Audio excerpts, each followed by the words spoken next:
Katarr, a world of blind seers, once alive with temples and song. Now only silence, empty robes scattered through abandoned plazas, cities intact, skies clear, and yet an entire population gone as if the galaxy itself had blinked and forgotten they were ever there.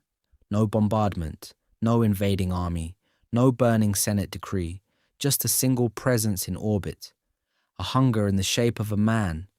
Darth Nihilus did not conquer Katarr, he consumed it. Every voice, every life, every whisper in the Force pulled into a void that should not have existed. The Jedi felt it only as an echo, a scream that started everywhere and ended nowhere.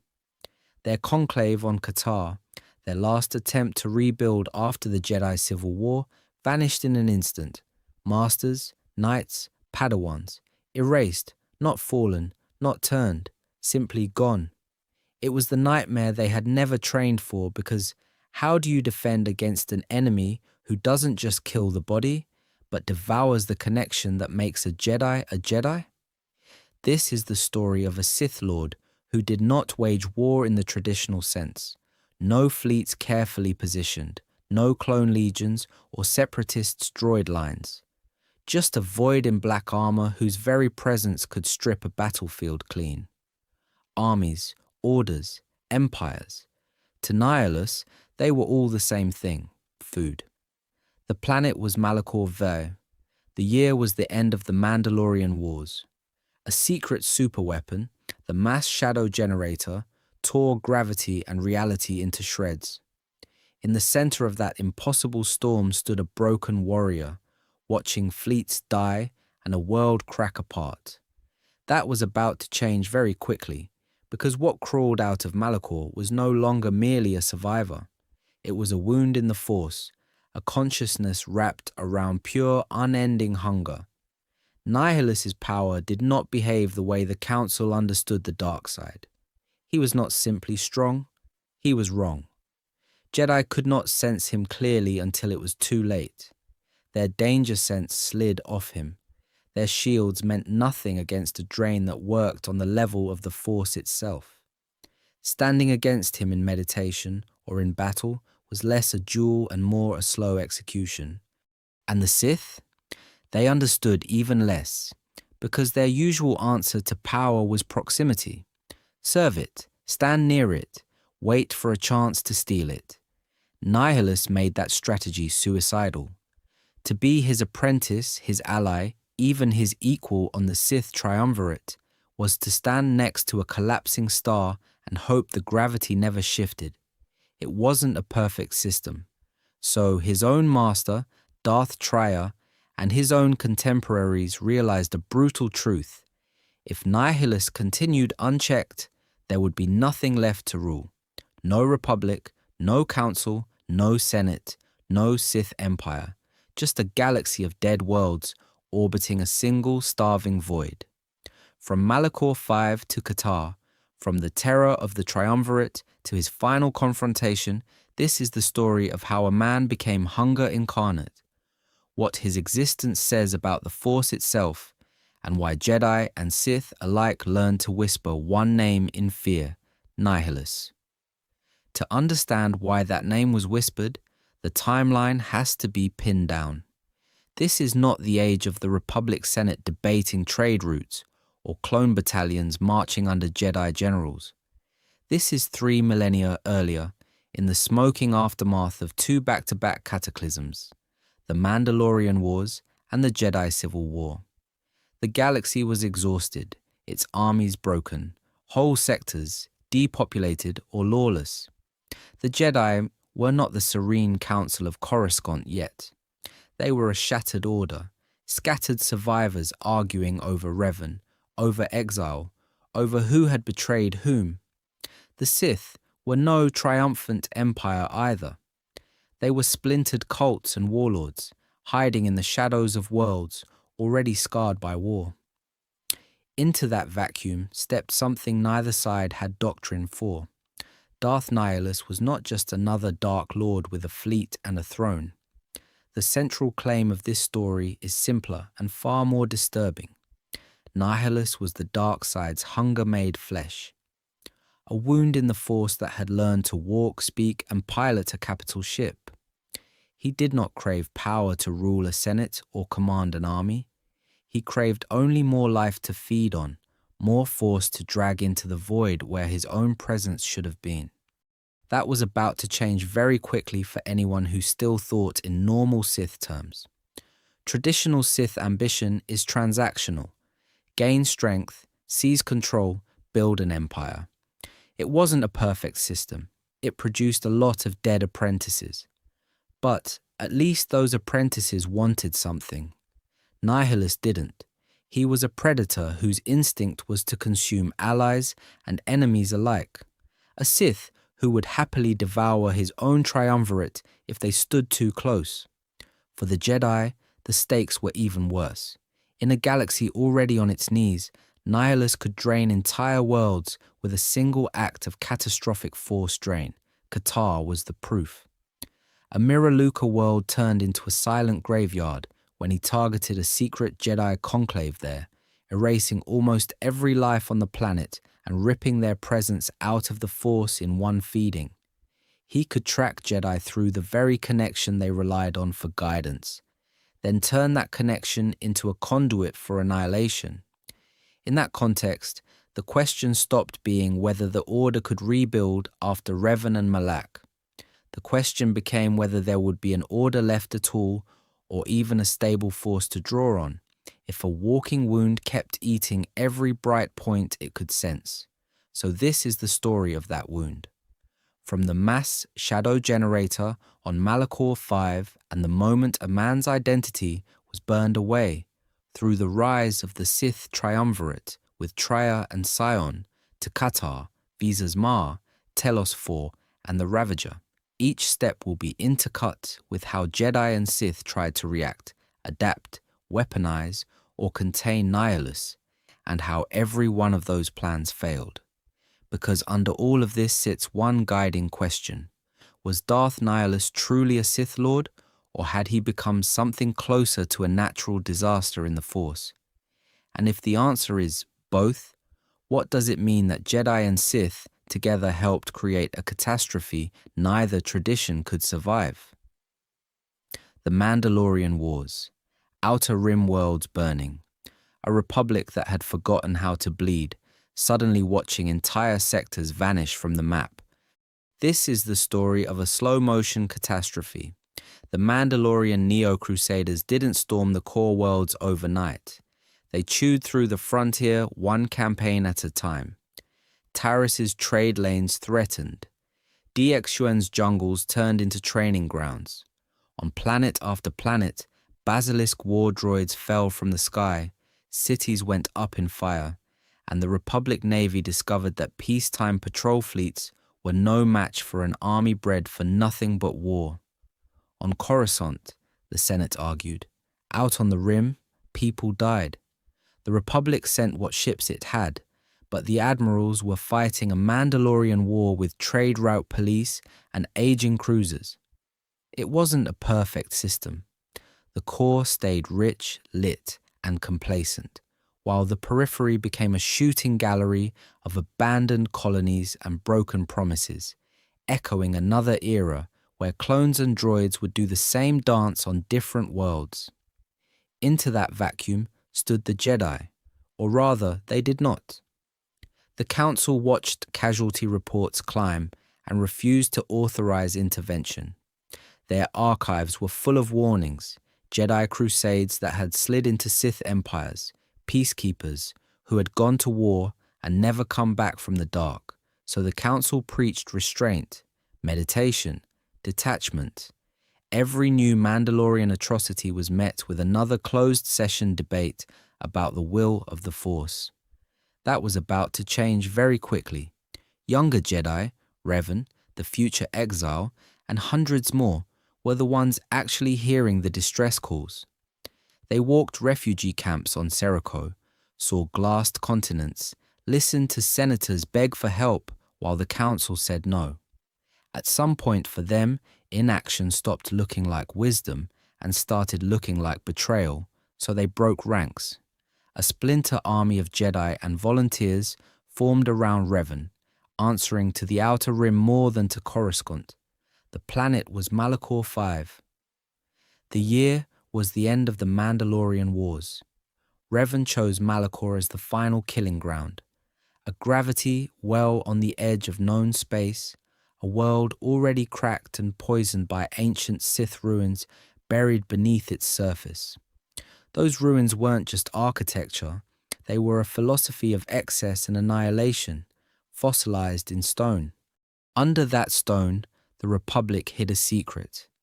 The mass shadow generator, a superweapon wired into Malachor's unique gravity field, capable of crushing fleets into debris and dragging them down into the planet's mantle.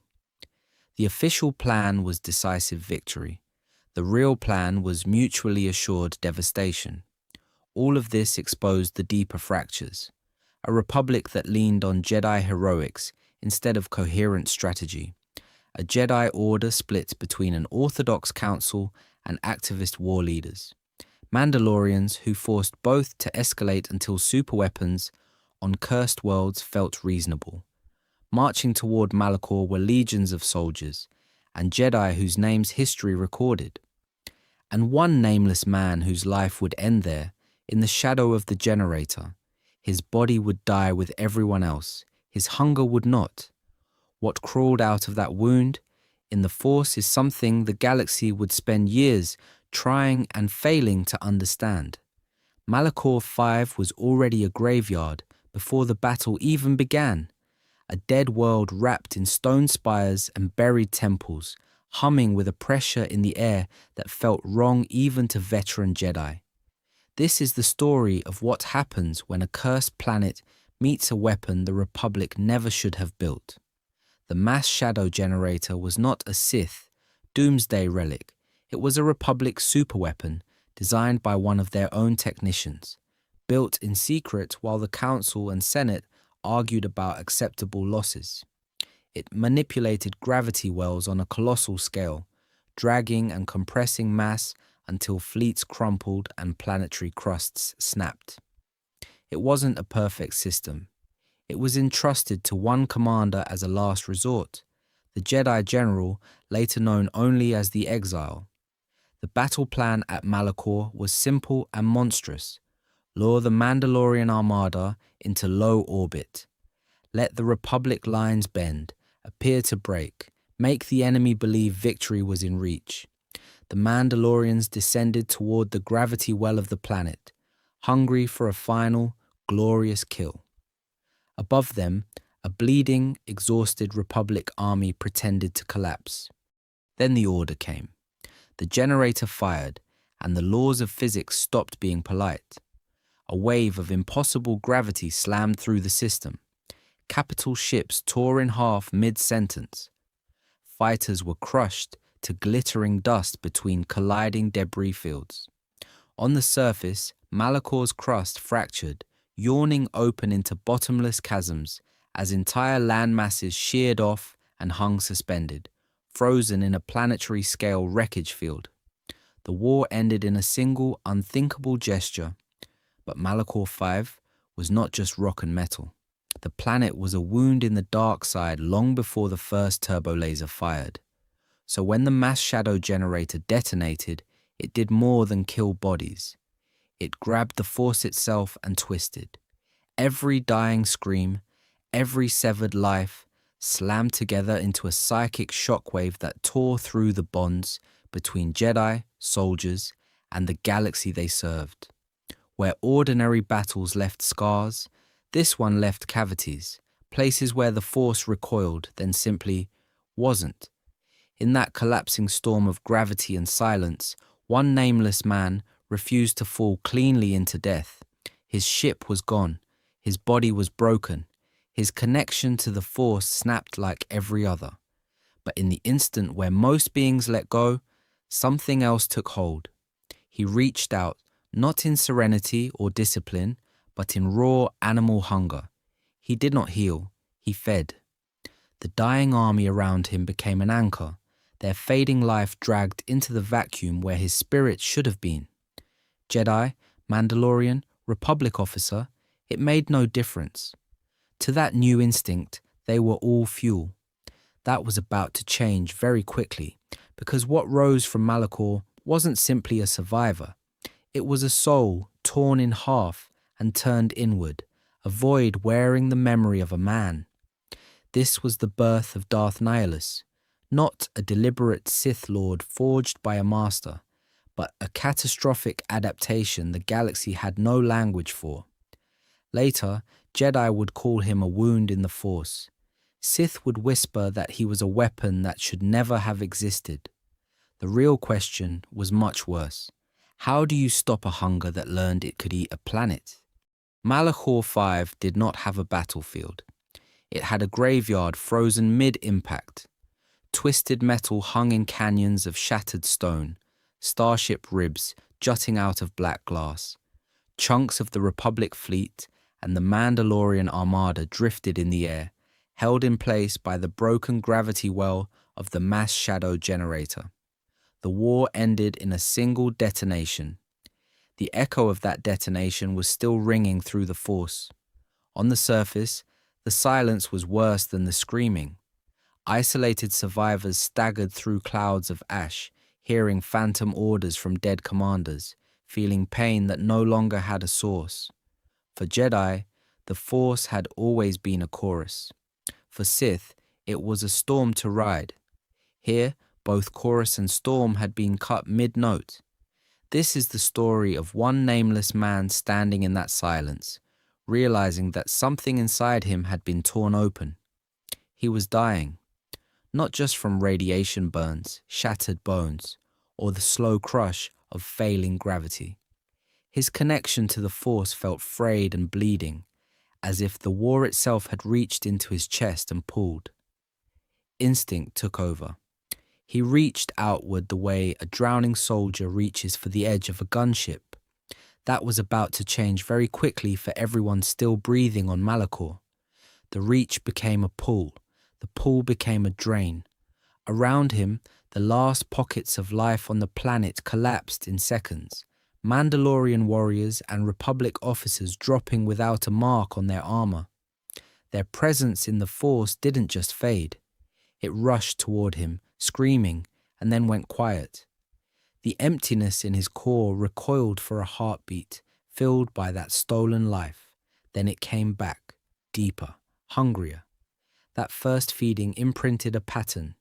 Each time he fed, the pain receded. Each time it returned, it was worse. The wound taught itself to survive by consuming anything that brushed against it. A single soldier became a squad. A squad became a regiment. A regiment became the dream of an entire world, waiting to be devoured. It wasn't a perfect system. Every solution made the problem bigger. Jedi doctrine had no language for this. The Council taught that the Force was harmony, something to be listened to, trusted, surrendered into. Sith doctrine had no answer either. The Sith saw the Force as power, something to be bent, chained, weaponized. So what Obi-Wan found in the Clone Wars was a duel between two philosophies. Malachor birthed something else entirely, a relationship to the Force that was purely predatory, a bottomless absence that did not care about light or dark, only about the next meal. Over time, the man beneath that hunger started to disappear, his body wasted, skin clinging to bone as if even his own flesh was being slowly eaten from the inside. His voice, when he tried to speak, became an unintelligible howl in the Force, a pressure that made lesser beings bleed from the nose and collapse. To interact with the galaxy at all, he needed a shape, a ritual shell. The mask came first, a stark, bone-white faceplate that hid what little humanity remained. Then the robes, draped over a frame that was more absence than presence. Under that mask, the nameless survivor was gone. In his place stood a void that would be given a name, Darth Nihilus. Darth Nihilus was not a masked man learning a forbidden technique. He was the forbidden technique, wearing a mask.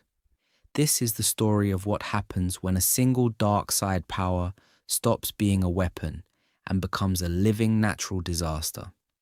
In most eras, Force Drain is already nightmare fuel, a dark side ability where a user siphons life and force energy out of another being, tearing at their spirit to heal their own.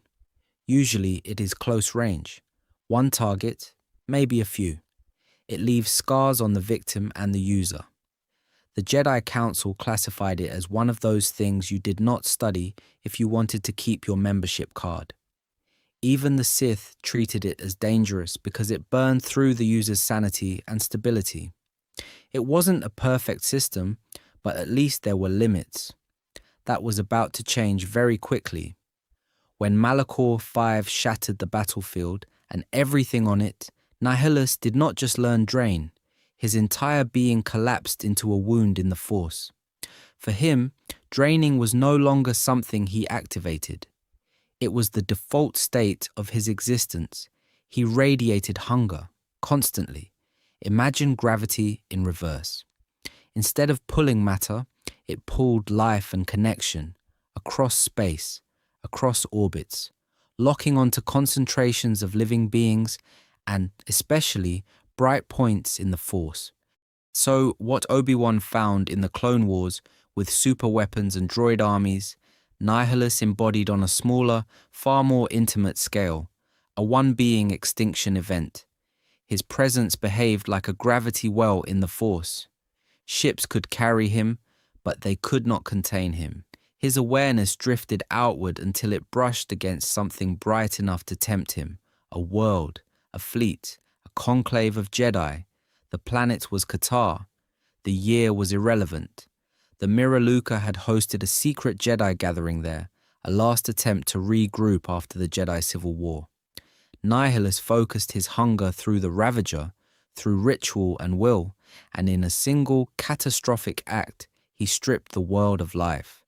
Every Mirror Luca, the entire hidden Jedi assembly, cities, forests, oceans of living presence, gone in an instant.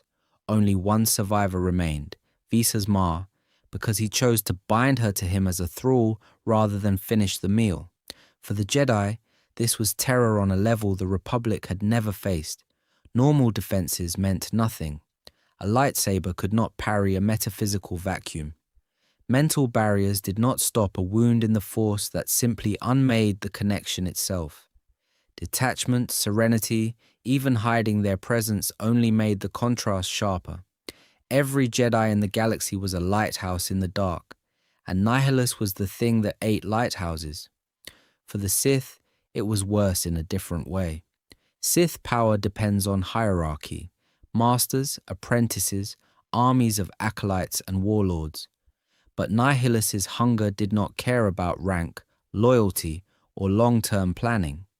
To stand near him was to risk being drained without warning.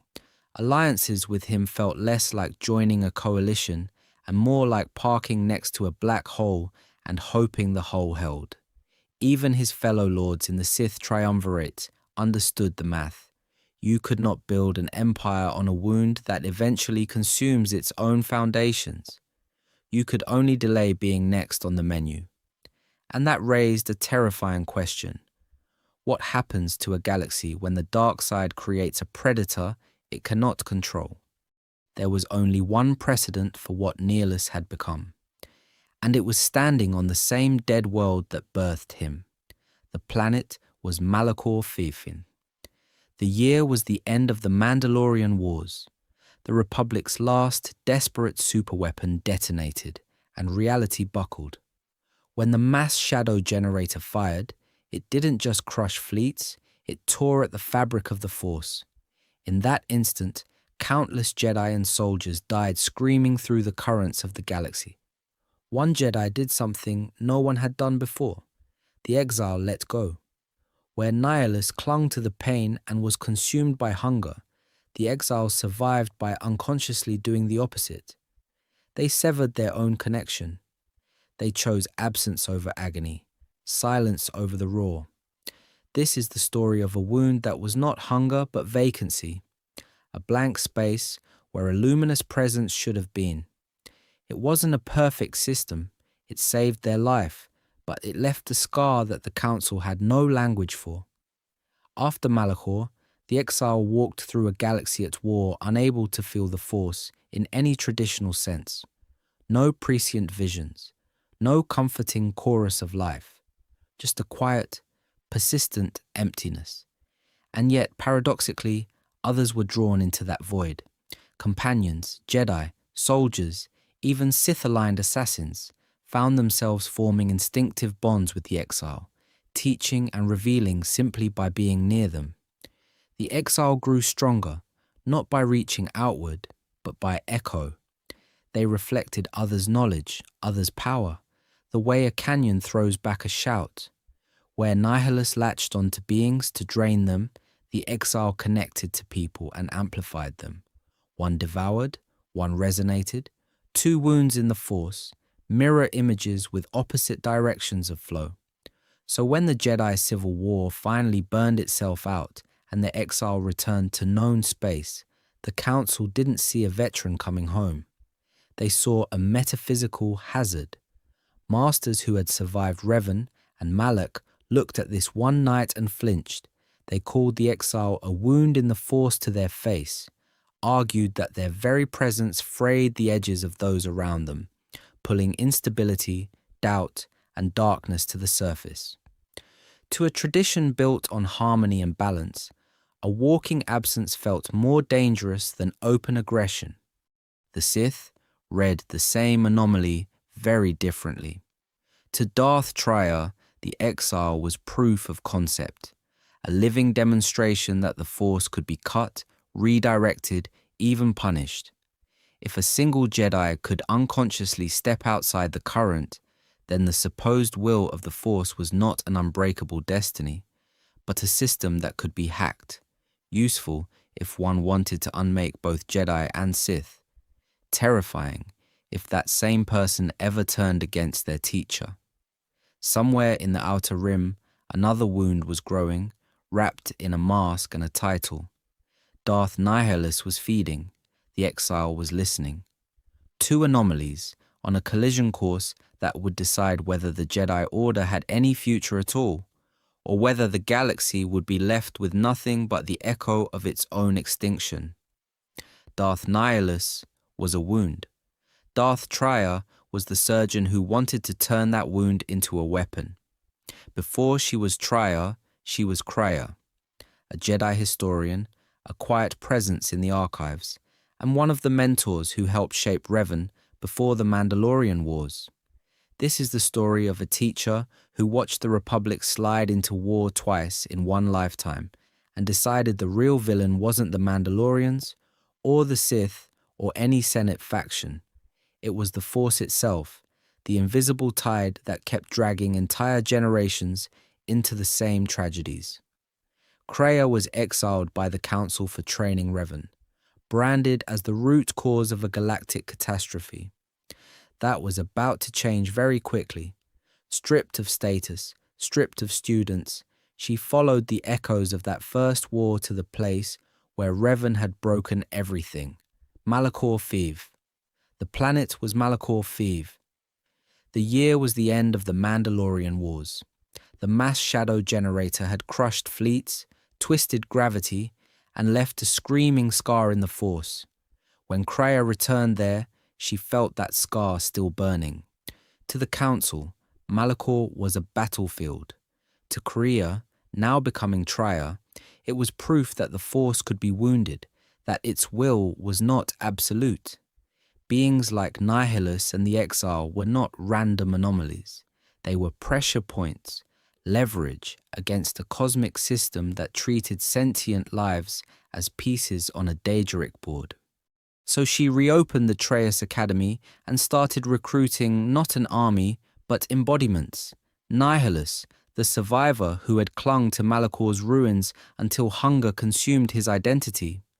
Sion, the shattered warrior who refused to die, holding his body together through pure agony. Triumvirate forged the Sith Triumvirate, not as a traditional Sith line of succession, but as a philosophy made flesh. Hunger in Nihilus, pain in Sion, betrayal in herself. It wasn't a perfect system. It was never meant to last. It was meant to break the galaxy first. Her plan was simple and absolutely insane. Use these living wounds to sever the Force from the galaxy, drive Nihilus's drain, the exile's absence, and her own mastery of manipulation into a single, final cut. No more prophetic dreams, no more chosen ones, no more Jedi or Sith being dragged into someone else's will of the Force. Even among the Sith, that was a problem. Freedom from the Force sounded glorious until Tria's followers realized she was talking about killing the very source of their power. For the Jedi, she was a nightmare scenario. A former master, a council-adjacent scholar, turning her students and heresy into a galaxy-wide execution of the Force itself. For the Sith, she was worse. A teacher who saw lords not as heirs, but as scalpels and sacrifices, tools to be spent in a war their side could not survive winning. And one of those tools, the hungriest one, was about to slip the leash. The Sith Triumvirate. 3 lords ruling from the shadows of a dead war, trying to carve an empire out of a graveyard. This is the story of what happens when the dark side stops producing tyrants and starts producing disasters. On paper, it was elegant.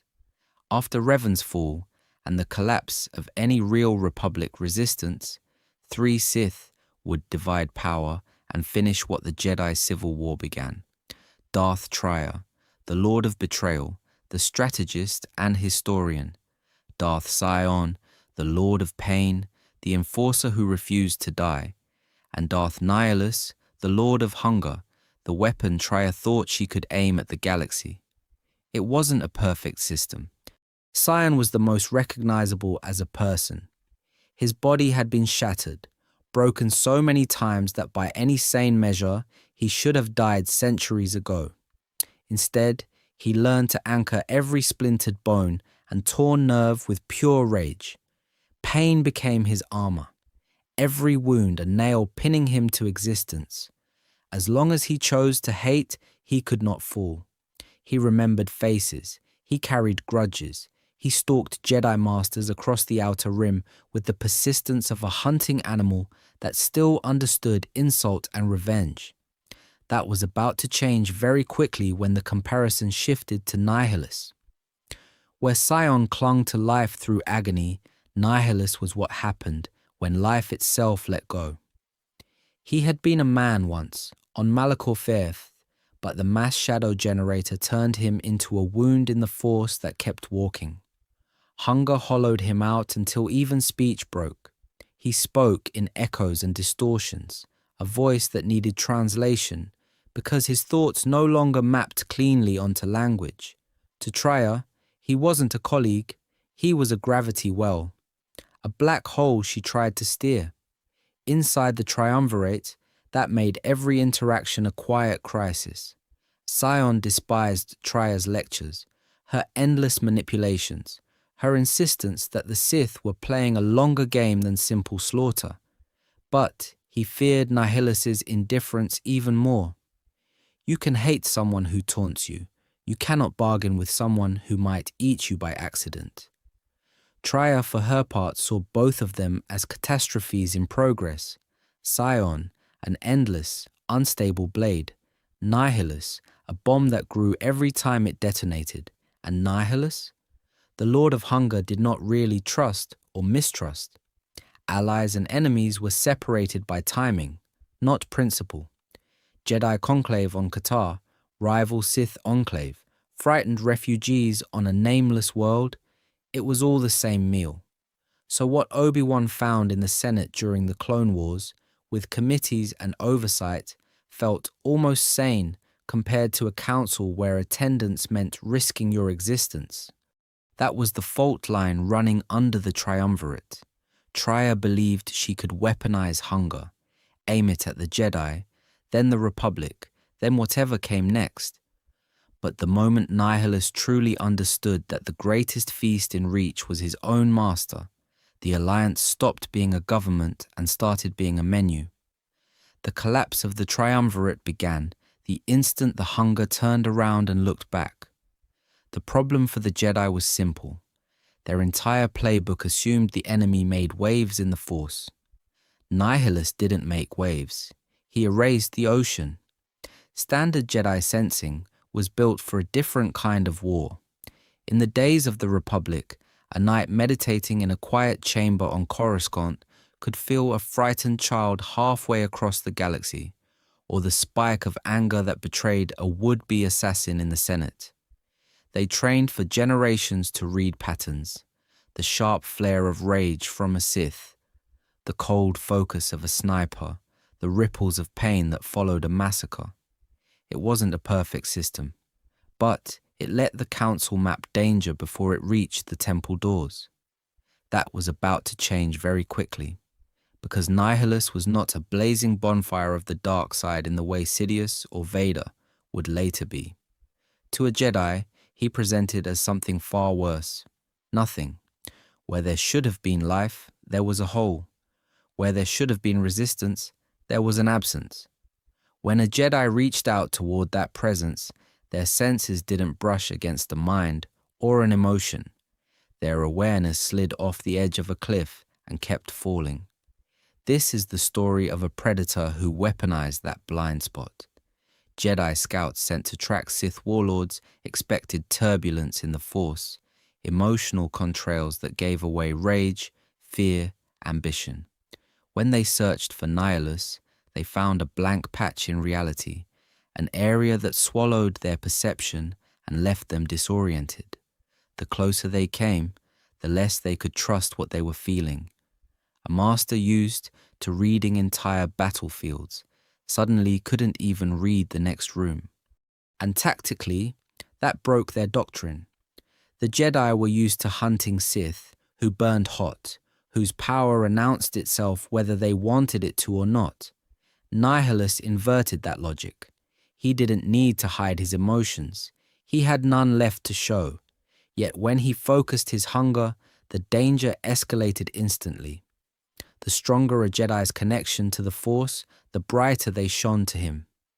Knights and masters became lanterns in a storm, drawing the lightning strike that would consume them first. Katarr proved this in the worst possible way. The planet was Katarr. The year was a few short decades before the Clone Wars. Surviving Jedi, convinced that secrecy and distance would shield them from the Sith Triumvirate, gathered there for a hidden conclave. From their point of view, they were concealed. From Nihilus's point of view, the combined presence of dozens of powerful Jedi was a signal flare. He didn't need spies. He didn't need the Senate or the Council's own intelligence reports. He just followed the brightest meal in the dark. For the Order, the psychological impact was almost as devastating as the physical loss. The Jedi believed that understanding the Force was their greatest strength, the compass that kept them between the Republic and chaos. Confronting something they couldn't read, couldn't negotiate with, and couldn't block with any known barrier was like discovering a new law of physics whose only function was to erase them. And the first time a survivor realized that merely being a Jedi made Nihilus hungrier, it raised a terrifying question the Council had no answer for yet. For the Jedi, Nihilus was a void that made the Force itself feel unreliable. For the Sith, he was something worse. He was a mirror held up to their own code, showing what happened when all the restraints came off. This is the story of a monster the Sith could not claim, even as he embodied everything they said they wanted. Traditional Sith dogma is simple on the surface. Power through passion, freedom through breaking chains, the will to dominate others, to bend worlds, fleets, and councils to a single vision.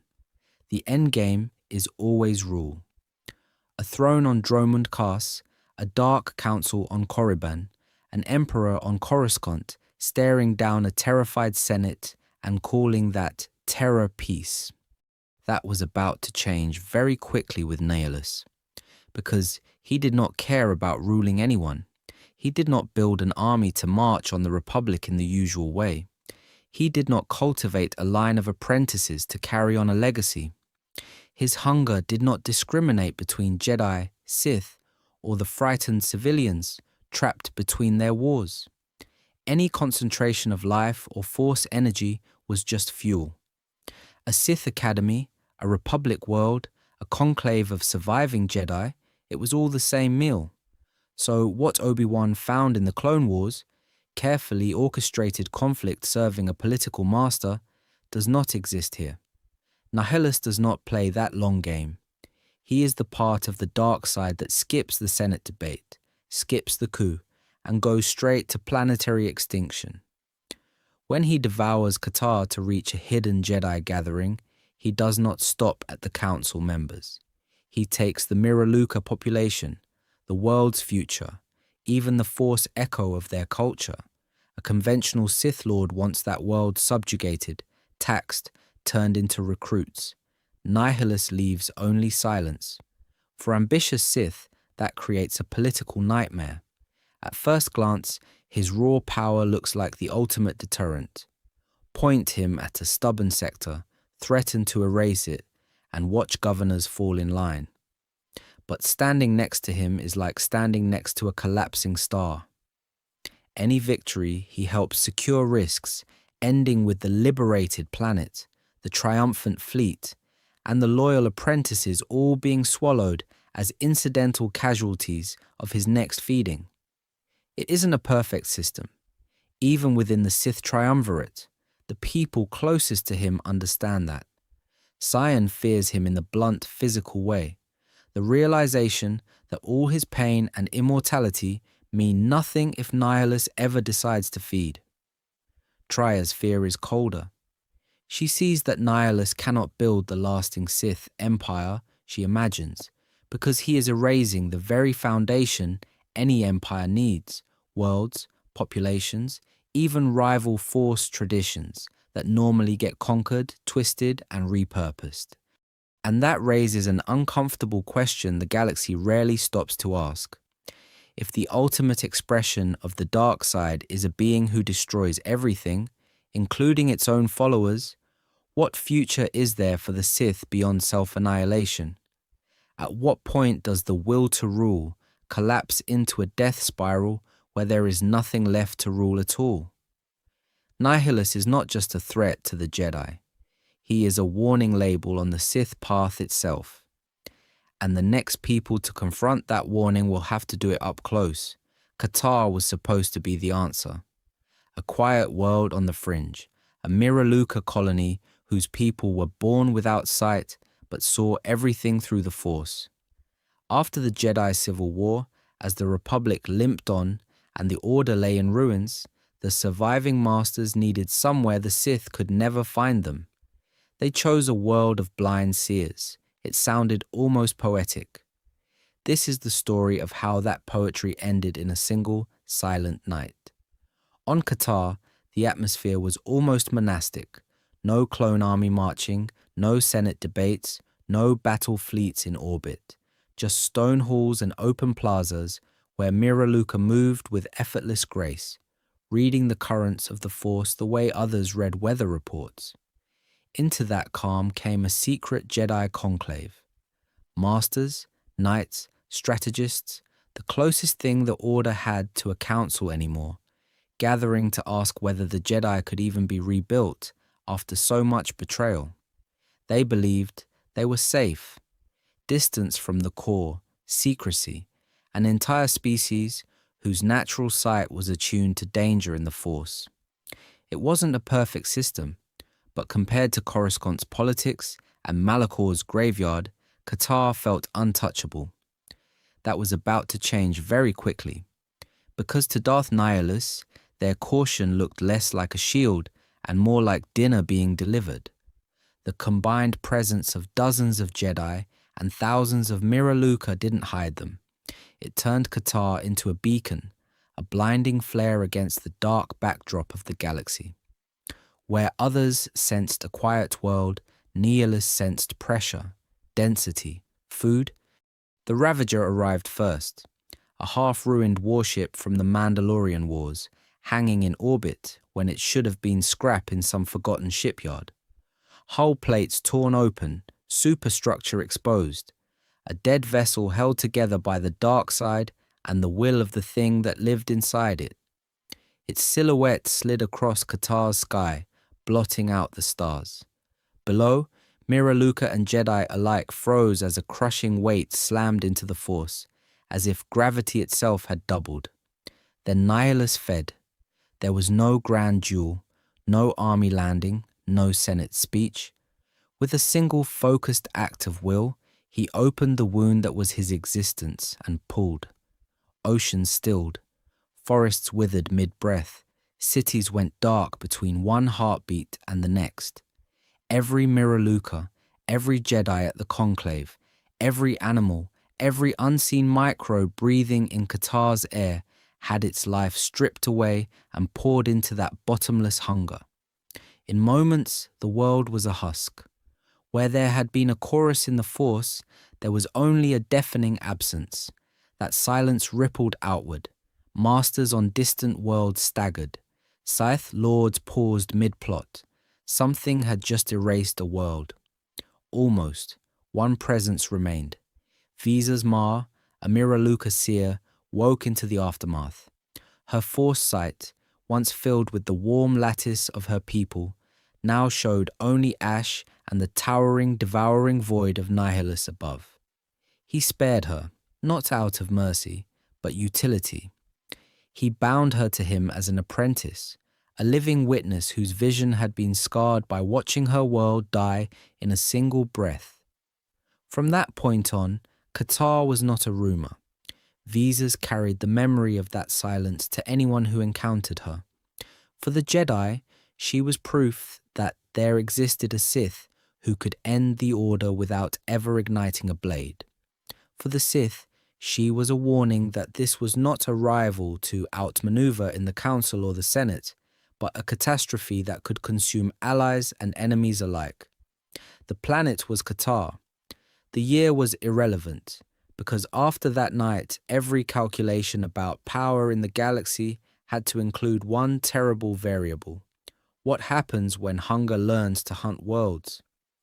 For most of the galaxy, Katarr became a cautionary tale. For Visa's Ma, it became a permanent scar, because she did not just see her world die in fire and vacuum, she saw it die in the Force. Visa's was Miraluka, born without physical eyes, raised in a culture that never needed them. Her people did not see walls or faces the way humans did. They saw currents, tides of light, every living being a flare in a vast ocean of energy. The Republic was a pattern of interconnected brightness to her, the Jedi and Sith, two turbulent storms inside it. It wasn't a perfect system, but it was coherent. It made sense. That was about to change very quickly. When Nihilus turned his hunger on Katarr, the Miraluka did not watch buildings crumble. They watched their entire biosphere go dark. In the instant of the drain, Visas looked toward the source. What she found was not a man in armor, not a Sith Lord in the familiar sense. She saw a silhouette of absence, a human-shaped void around which the light of her people bent and then vanished. This is the story of a seer who looked into the dark and discovered that sometimes there is nothing looking back. That image never left her. From that moment on, every time she reached into the Force, the outline of Nihilus was there at the edge of perception, a negative space that swallowed detail. The planet was Katarr. The year was irrelevant, because for Visas, time after that point was measured in before and after the silhouette. Nihilus felt her too. In the dead silence he had created, one spark remained. He pulled that spark aboard the Ravager, not out of mercy, but utility. He bound Visas through pain and the dark side, threading his will through her senses. She became his emissary, speaking for the voice that could not truly speak, and his hunting hound, using Miraluka sight to locate bright concentrations of Jedi, hidden enclaves, and lone survivors the council thought were safe. On the surface, she served. She knelt, she obeyed, she carried out his orders to track and lure new prey. But inside, the war never stopped. Each feeding tore at her, because her sight let her feel every life as it went out, every Jedi or Sith ripped away to fuel a hunger that did not learn, did not build, did not rule. It only consumed. Over time, that clarity became rebellion. Visas came to see Nihilus not as a Sith master, not even as an enemy commander in some larger war, but as a perversion of the Force itself, an infection that would eventually eat the galaxy down to cold vacuum. And when she finally spoke of what she had seen, Jedi remnants and ambitious Sith alike understood something terrifying. The rumors were real. This was not another warlord to outmaneuver in the Council or the Senate. This was an equation that ended in zero. The only question left was who would dare to get close enough to subtract him. So, when rumors began spreading of a Sith who could end equations in a single breath, the Jedi were in no condition to balance anything. They were still bleeding out from the last war. The Jedi Civil War had already done what the Mandalorians never could. Revan and Malak's defection didn't just remove two brilliant generals from the Republic's side. It ripped the strategic brain out of the Order and turned it against them. The Dantooine Enclave burned. Other sanctuaries were bombed, infiltrated, or simply abandoned. Knights and masters died on the front lines, vanished on deep cover missions, or reappeared in black robes on the bridge of a Sith warship. The Jedi had been the galaxy's emergency response team. Now they were a few scattered survivors trying to remember what normal even looked like. So, what Obi-Wan found when he walked into the Geonosian arena was 212 Jedi ready to fight. What the exile found years later was the opposite, an order that had been hollowed out, then quietly folded in on itself. The surviving council members retreated. They went to ground on worlds at the edge of the hyperlane maps, cut off holocom channels, and decided that absence was their best defense. It wasn't a perfect system. Each master believed they were preserving some last spark of Jedi wisdom. In practice, it meant that the remaining Jedi were reduced to isolated cells, each one guessing at the larger plan and usually guessing wrong. That retreat detonated morale from the inside.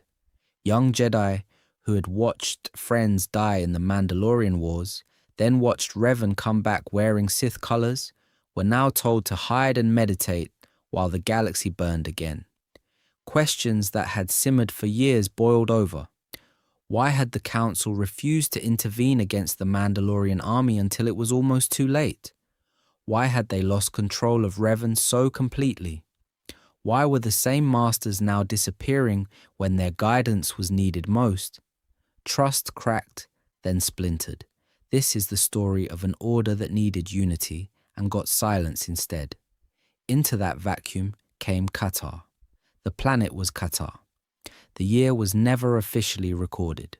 What mattered was the intent, a secret conclave, a last-ditch attempt to pull the surviving threads of the Jedi back together.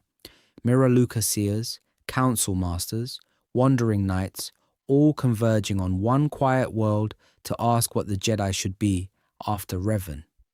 That was about to change very quickly. Nihilus didn't just kill them, he erased the question, one feeding, and the conclave, the Miraluka colony, and the most credible hope of reconstruction were gone. The message was brutal and efficient. Gather, and you die. Speak openly, and you are heard by the wrong ears. Every survivor internalized it. Instead of rebuilding, they scattered even further into the shadows. In that climate, a Sith who could eat worlds didn't stay a rumor. He became a myth. With no central council to contextualize reports, no Senate allies to coordinate with, every story about Nihilus grew in the retelling. A temple drained here, a convoy of refugees never arriving there. The boogeyman always just off-screen, but always closer than before. Fear filled the gap where leadership used to be, and fear is the one resource a wound in the Force never runs out of. Which meant that by the time anyone was ready to stand against him, Nihilus had already been fed by their silence.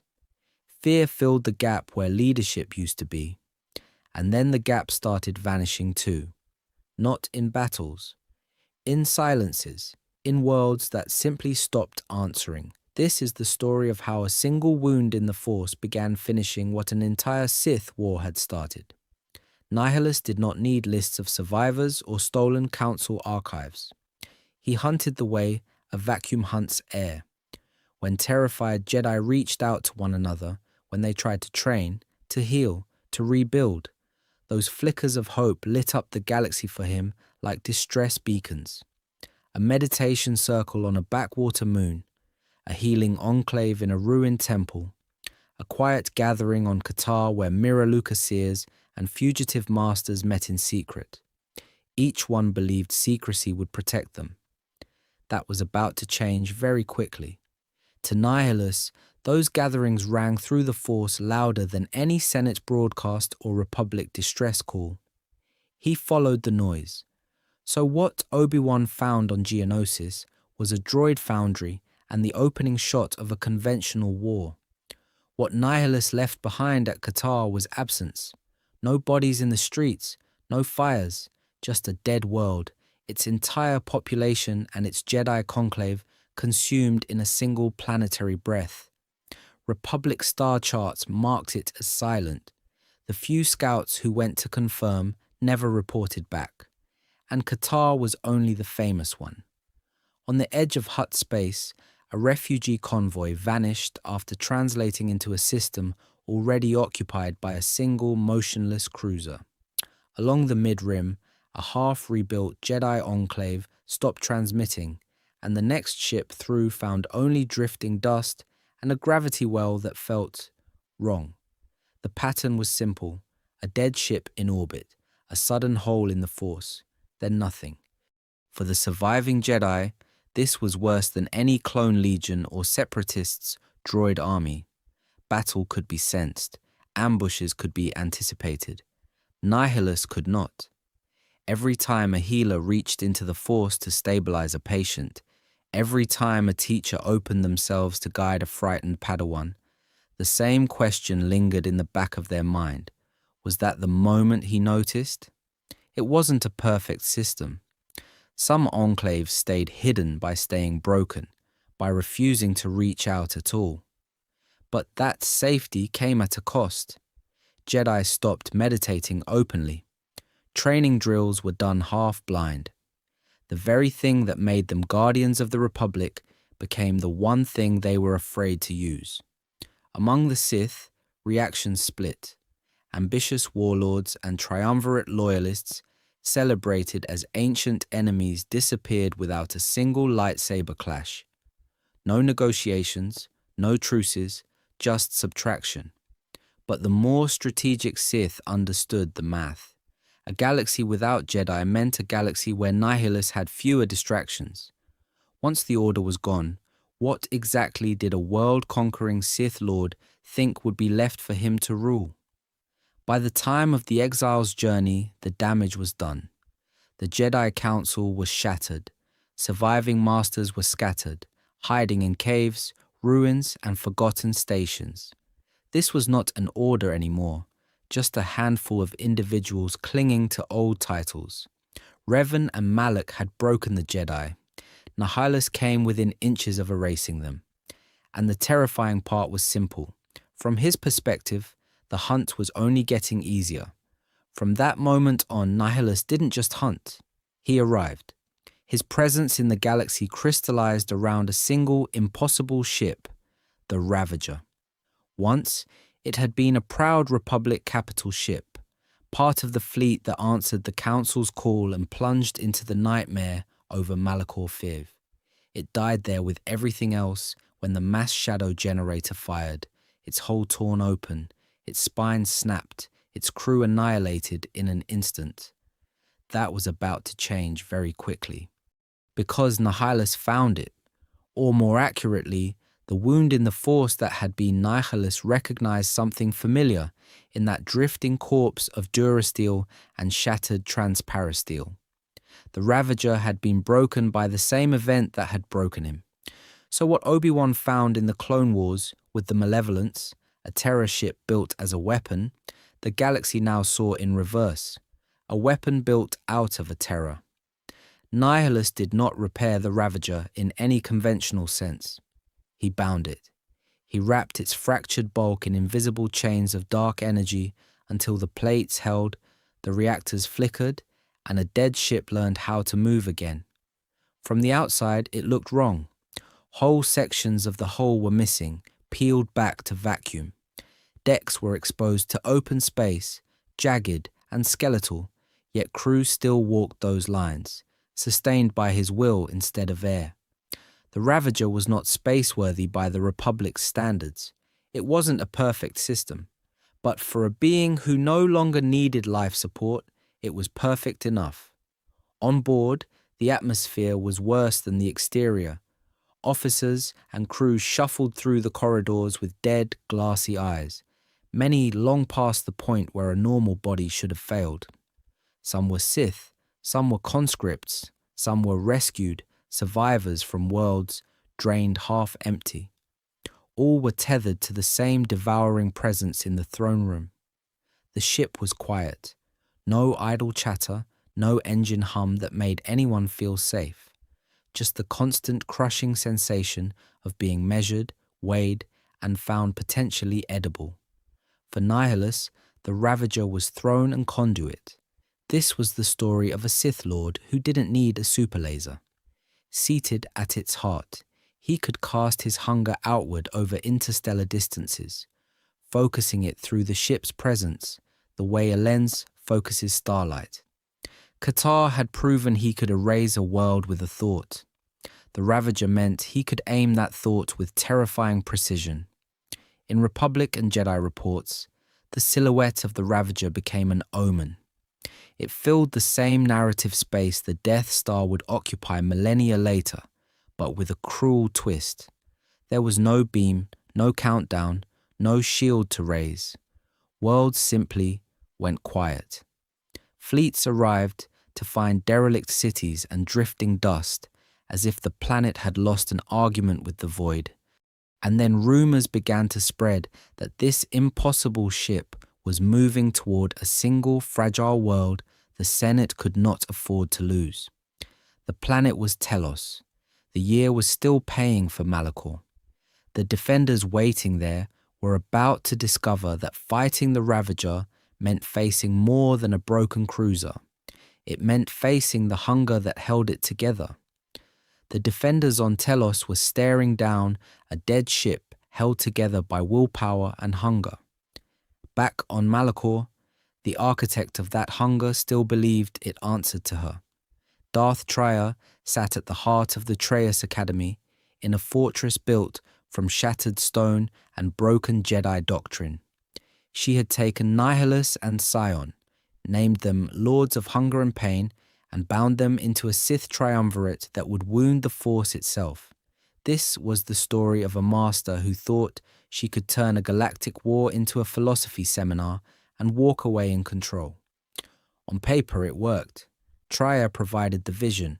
Nihilus supplied the catastrophic power.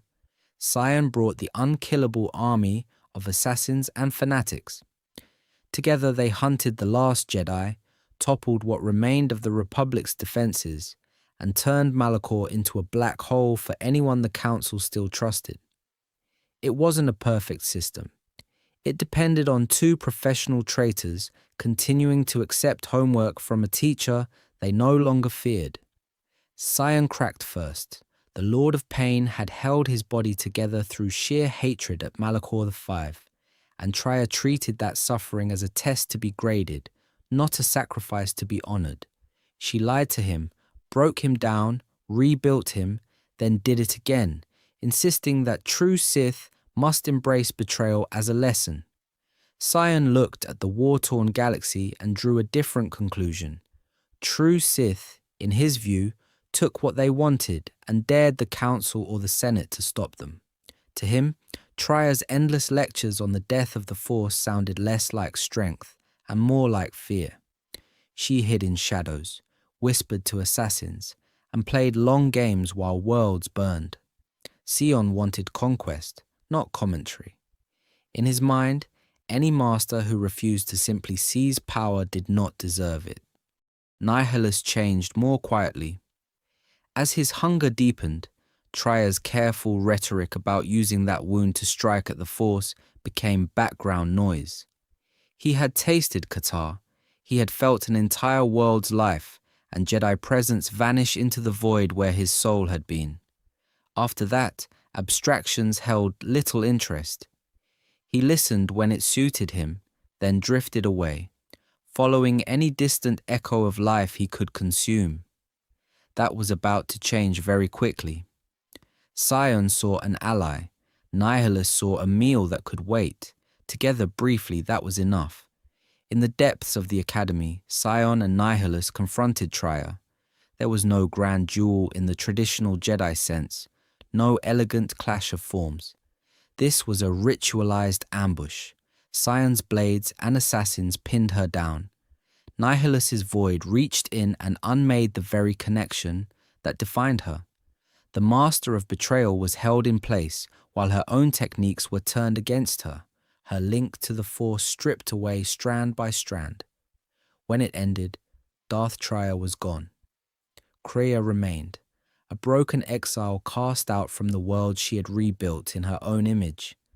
The Triumvirate still existed on paper, but its fragile balance had shattered. With Tria removed, there was no longer any larger vision to restrain Nihilus's hunger or Sion's rage. No philosophy, no plan. Just a wound in the Force and a corpse that refused to fall, racing each other to see which would reach the next helpless world first. What happens when the perfect Sith weapon is completely useless at doing what Sith actually want? This is the story of a Dark Lord who could erase planets from the Force, but could never hold a single one. Classic Sith rulers are monsters with spreadsheets. Revan, Malak, later Sidious. They combine cruelty with logistics. They build fleets, train legions, bend the Senate or its equivalent into a rubber stamp, and wrap it all in a cult of personality that convinces entire sectors the war is necessary. It isn't a perfect system, but it lets a Sith take a wounded republic and turn it into an empire that can actually function. Nihilus is the opposite of that. There is no 5-year plan, no long campaign of subversion. His strategy begins and ends with hunger. He goes where the life is thickest, where the Force sings the loudest, not where the hyperlanes converge or the shipyards sit. Katarr is the perfect example. The planet was a backwater religious world, not a separatist foundry or a key node in any army's supply chain. Politically, it was almost irrelevant, but a secret Jedi conclave gathered there, and that was about to change very quickly. Nihilus sensed a feast. One thought later, Katarr was dust in the Force. Every Miraluka, nearly every Jedi present. From a purely military perspective, this is insanity. Those Jedi could have been turned, broken, used. The Miraluka could have been conscripted, trained, folded into a new Sith order. Instead, he annihilated potential soldiers, spies, and administrators in the same instant he removed them as threats. Victory, in his hands, always arrives as mutually assured destruction, and the worlds he conquers are worse than lost. A normal Sith occupation strips resources but keeps the machine running.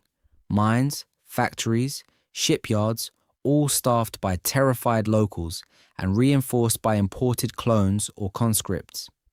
Nihilus leaves nothing. No population to tax, no council to corrupt, no senate to bully, no infrastructure to seize. Cities crumble with no one to repair them. Orbits become graveyards. His empire is a cartographer's nightmare, not red territory on a map, just expanding holes where systems used to be. For ambitious Sith beneath him, this is infuriating. Serving Revan or Sidious offers a ladder, dangerous, rigged, but still a path. Serve well, survive long enough, and maybe a sector fleet or a puppet governorship falls into your hands. Serving Nihilus offers only a reprieve.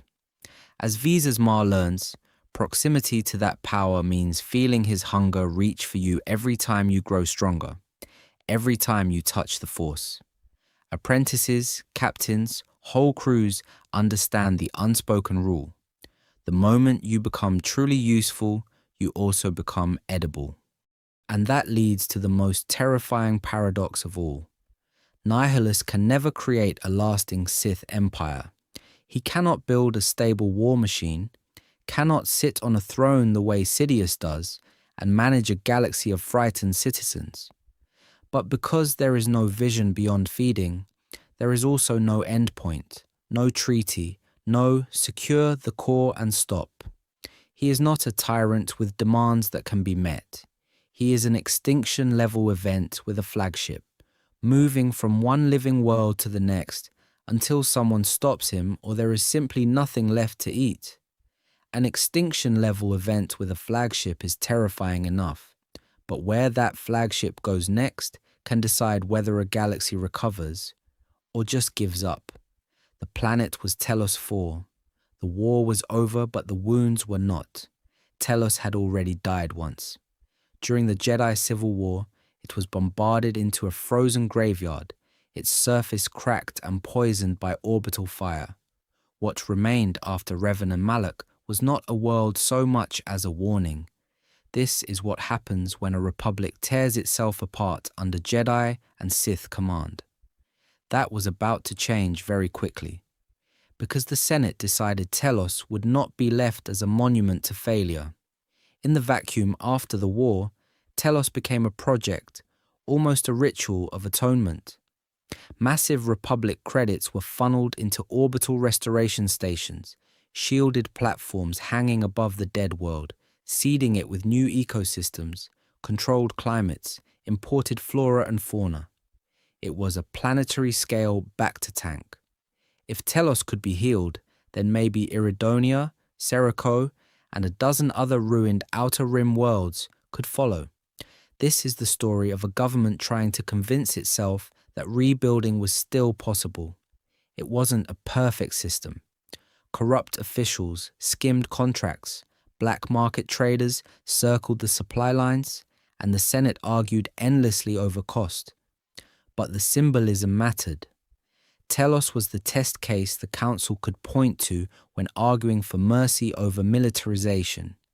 The example the Senate could hold up to prove the Republic was more than an army and a tax code. Save Telos, and the political will to restore the Rim might survive. Lose it, and the message to every frontier world was simple. You are on your own. Into that fragile experiment walked the exile. Their path from Paragus led straight to Citadel Station, where old loyalties and old betrayals resurfaced in cramped corridors and security offices. Carth Onasi, now an admiral trying to keep the Republic's navy from collapsing.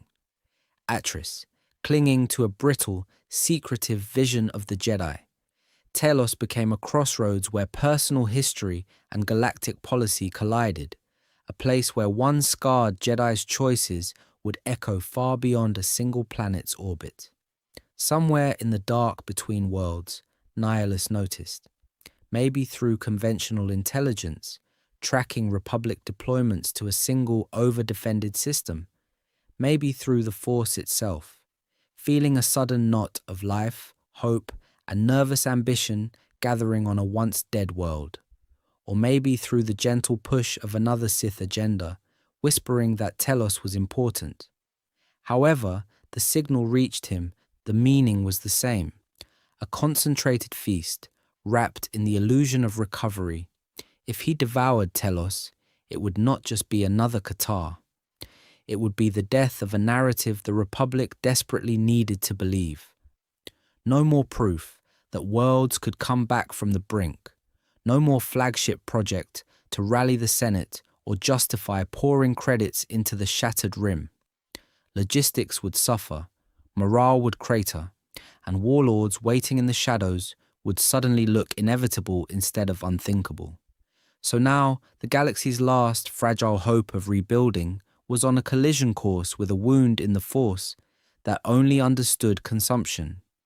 And as the Ravager changed course, every remaining player, Jedi, Sith, and Republic alike, would be forced to decide what Telos was worth, before Nihilus arrived to erase the question entirely. On paper, that collision should have been one-sided. Darth Nihilus, the walking void who had eaten Katarr in a single breath, bearing down on one damaged Jedi general and a half-rebuilt Republic fleet. That was about to change very quickly.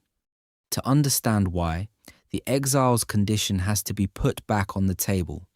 Most Jedi lose the Force by falling. The exile lost it by letting go.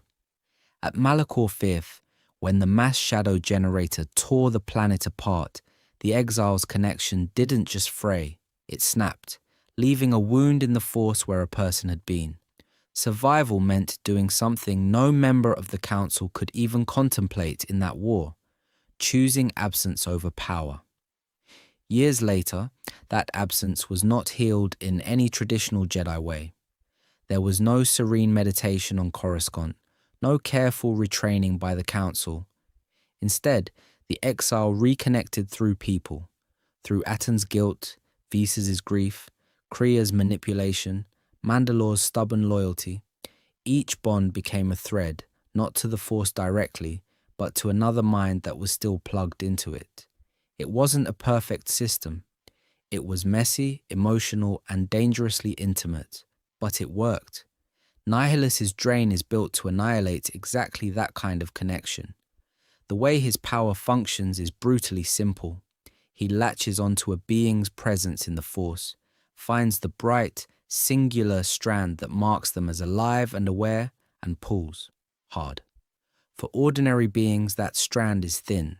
For powerful Jedi or Sith, it's a blazing cable. So when Nihilus feeds, the strongest fall first. Katarr proved that. An entire Miraluka colony, a hidden Jedi conclave, erased in an instant because their collective presence was a beacon. The exile is not a beacon. The exile is an echo chamber with the center missing. When Nihilus reaches out on the Ravager and tries to drink them in, there is no single bright thread to seize. Their original connection is already broken and rerouted. What he finds instead is a network of echoes and absences, dozens of small currents looping through companions, rather than one dominant current blazing out of a single Jedi Knight. So, what Obi-Wan found by accident on Kamino, a hidden clone army already wired to a Sith plan, the exile has in reverse, a hidden community that doesn't plug neatly into Nihilus's hunger. This is the story of two wounds in the Force meeting for the first time. And wounds behave differently when they collide. There is resonance. Part of Nihilus's drain simply falls into the exile's void and vanishes, cancelling out in the same silence that once let them survive Malachor. But part of it reflects back through those unstable bonds and into Nihilus himself, feeding his own metaphysical fracture, amplifying the instability that Trier warned would eventually consume him. For Nihilus, this duel is the first time the galaxy does not just lie down and die. His greatest weapon hits resistance and then rebounds, weakening him in ways he has never experienced. For the Jedi, that moment proves that even the worst dark side horror can be endured if the Force is understood differently. For the Sith, it is a problem statement. Turn the Force into a self-devouring weapon, and one day it might find a target that makes it choke. And as the Ravager shudders under that unseen feedback, the battle over Telos stops being about fleets and turbolasers and becomes something far more dangerous, a test of which wound the galaxy can survive. That test arrives long before the first turbo laser fires. It begins as a pressure in the air, a wrongness in the force that feels less like a presence and more like a vacuum opening in the middle of the galaxy. The exile feels it first as a familiar ache, the echo of Malachor V pressing against old scar tissue. Visas feels it as something much worse.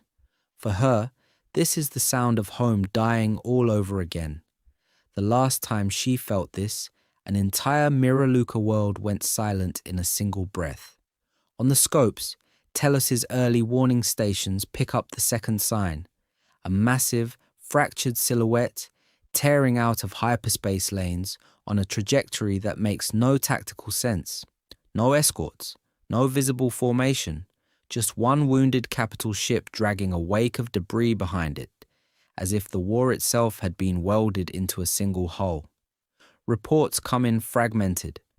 A derelict cruiser, a ghost ship, then the name passes from sensor pits to command decks, and finally to the Republic officers orbiting Telos's restoration stations.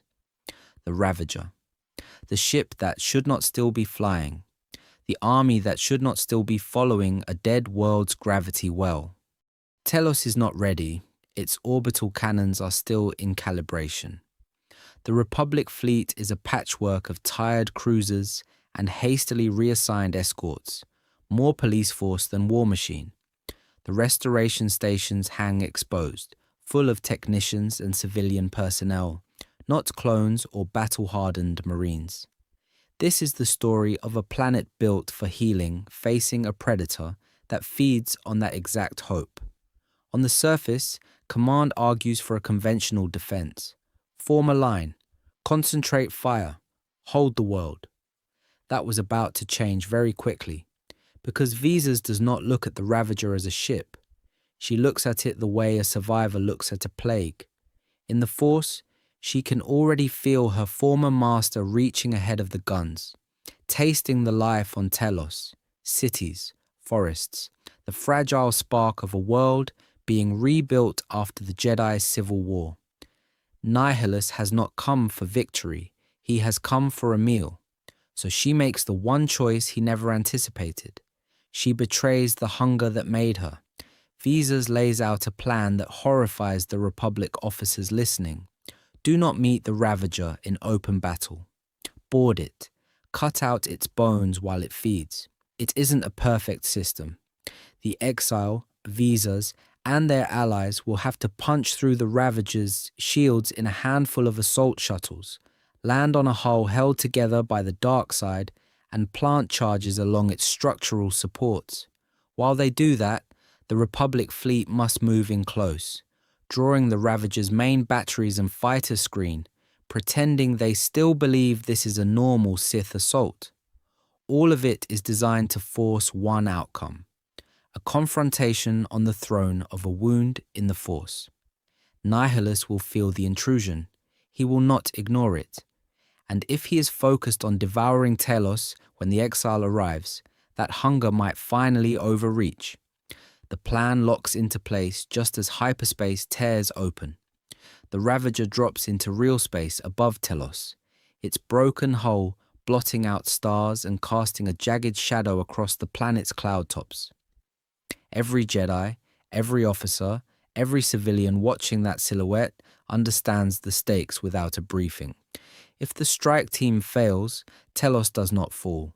It disappears. Another Katarr, erased in a single starving breath. So now you had a broken planet killer hanging over Telos, and a very simple equation. Either someone boarded that ship, or an entire world went silent. This is the story of what it feels like to walk into the mouth of that silence. Republic attack shuttles punched out of the formation first. Fighters wove around them, diving through crimson turbo laser fire that carved glowing scars across their shields. The Ravager didn't maneuver, it just absorbed the punishment, its hull already a graveyard of impacts, as magnetic clamps from the shuttles slammed onto scorched, durasteel plates that had no right to be in orbit anymore. Cutting torches lit.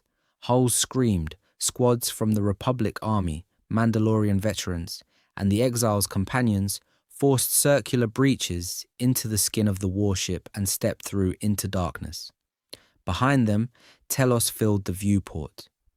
Ahead of them, only flickering emergency strips and the faint metallic taste of the dark side. Inside, the Ravager looked less like a vessel and more like an autopsy. Deck plating hung in torn sheets, exposing raw girders and open seams where the stars showed through in thin, icy lines. Atmosphere bled away in lazy curls before invisible shields snapped it back, not because the ship cared, but because Nihilus still needed something alive to feed on. Corpses lay where they had fallen at Malachor. Others had not been allowed to fall.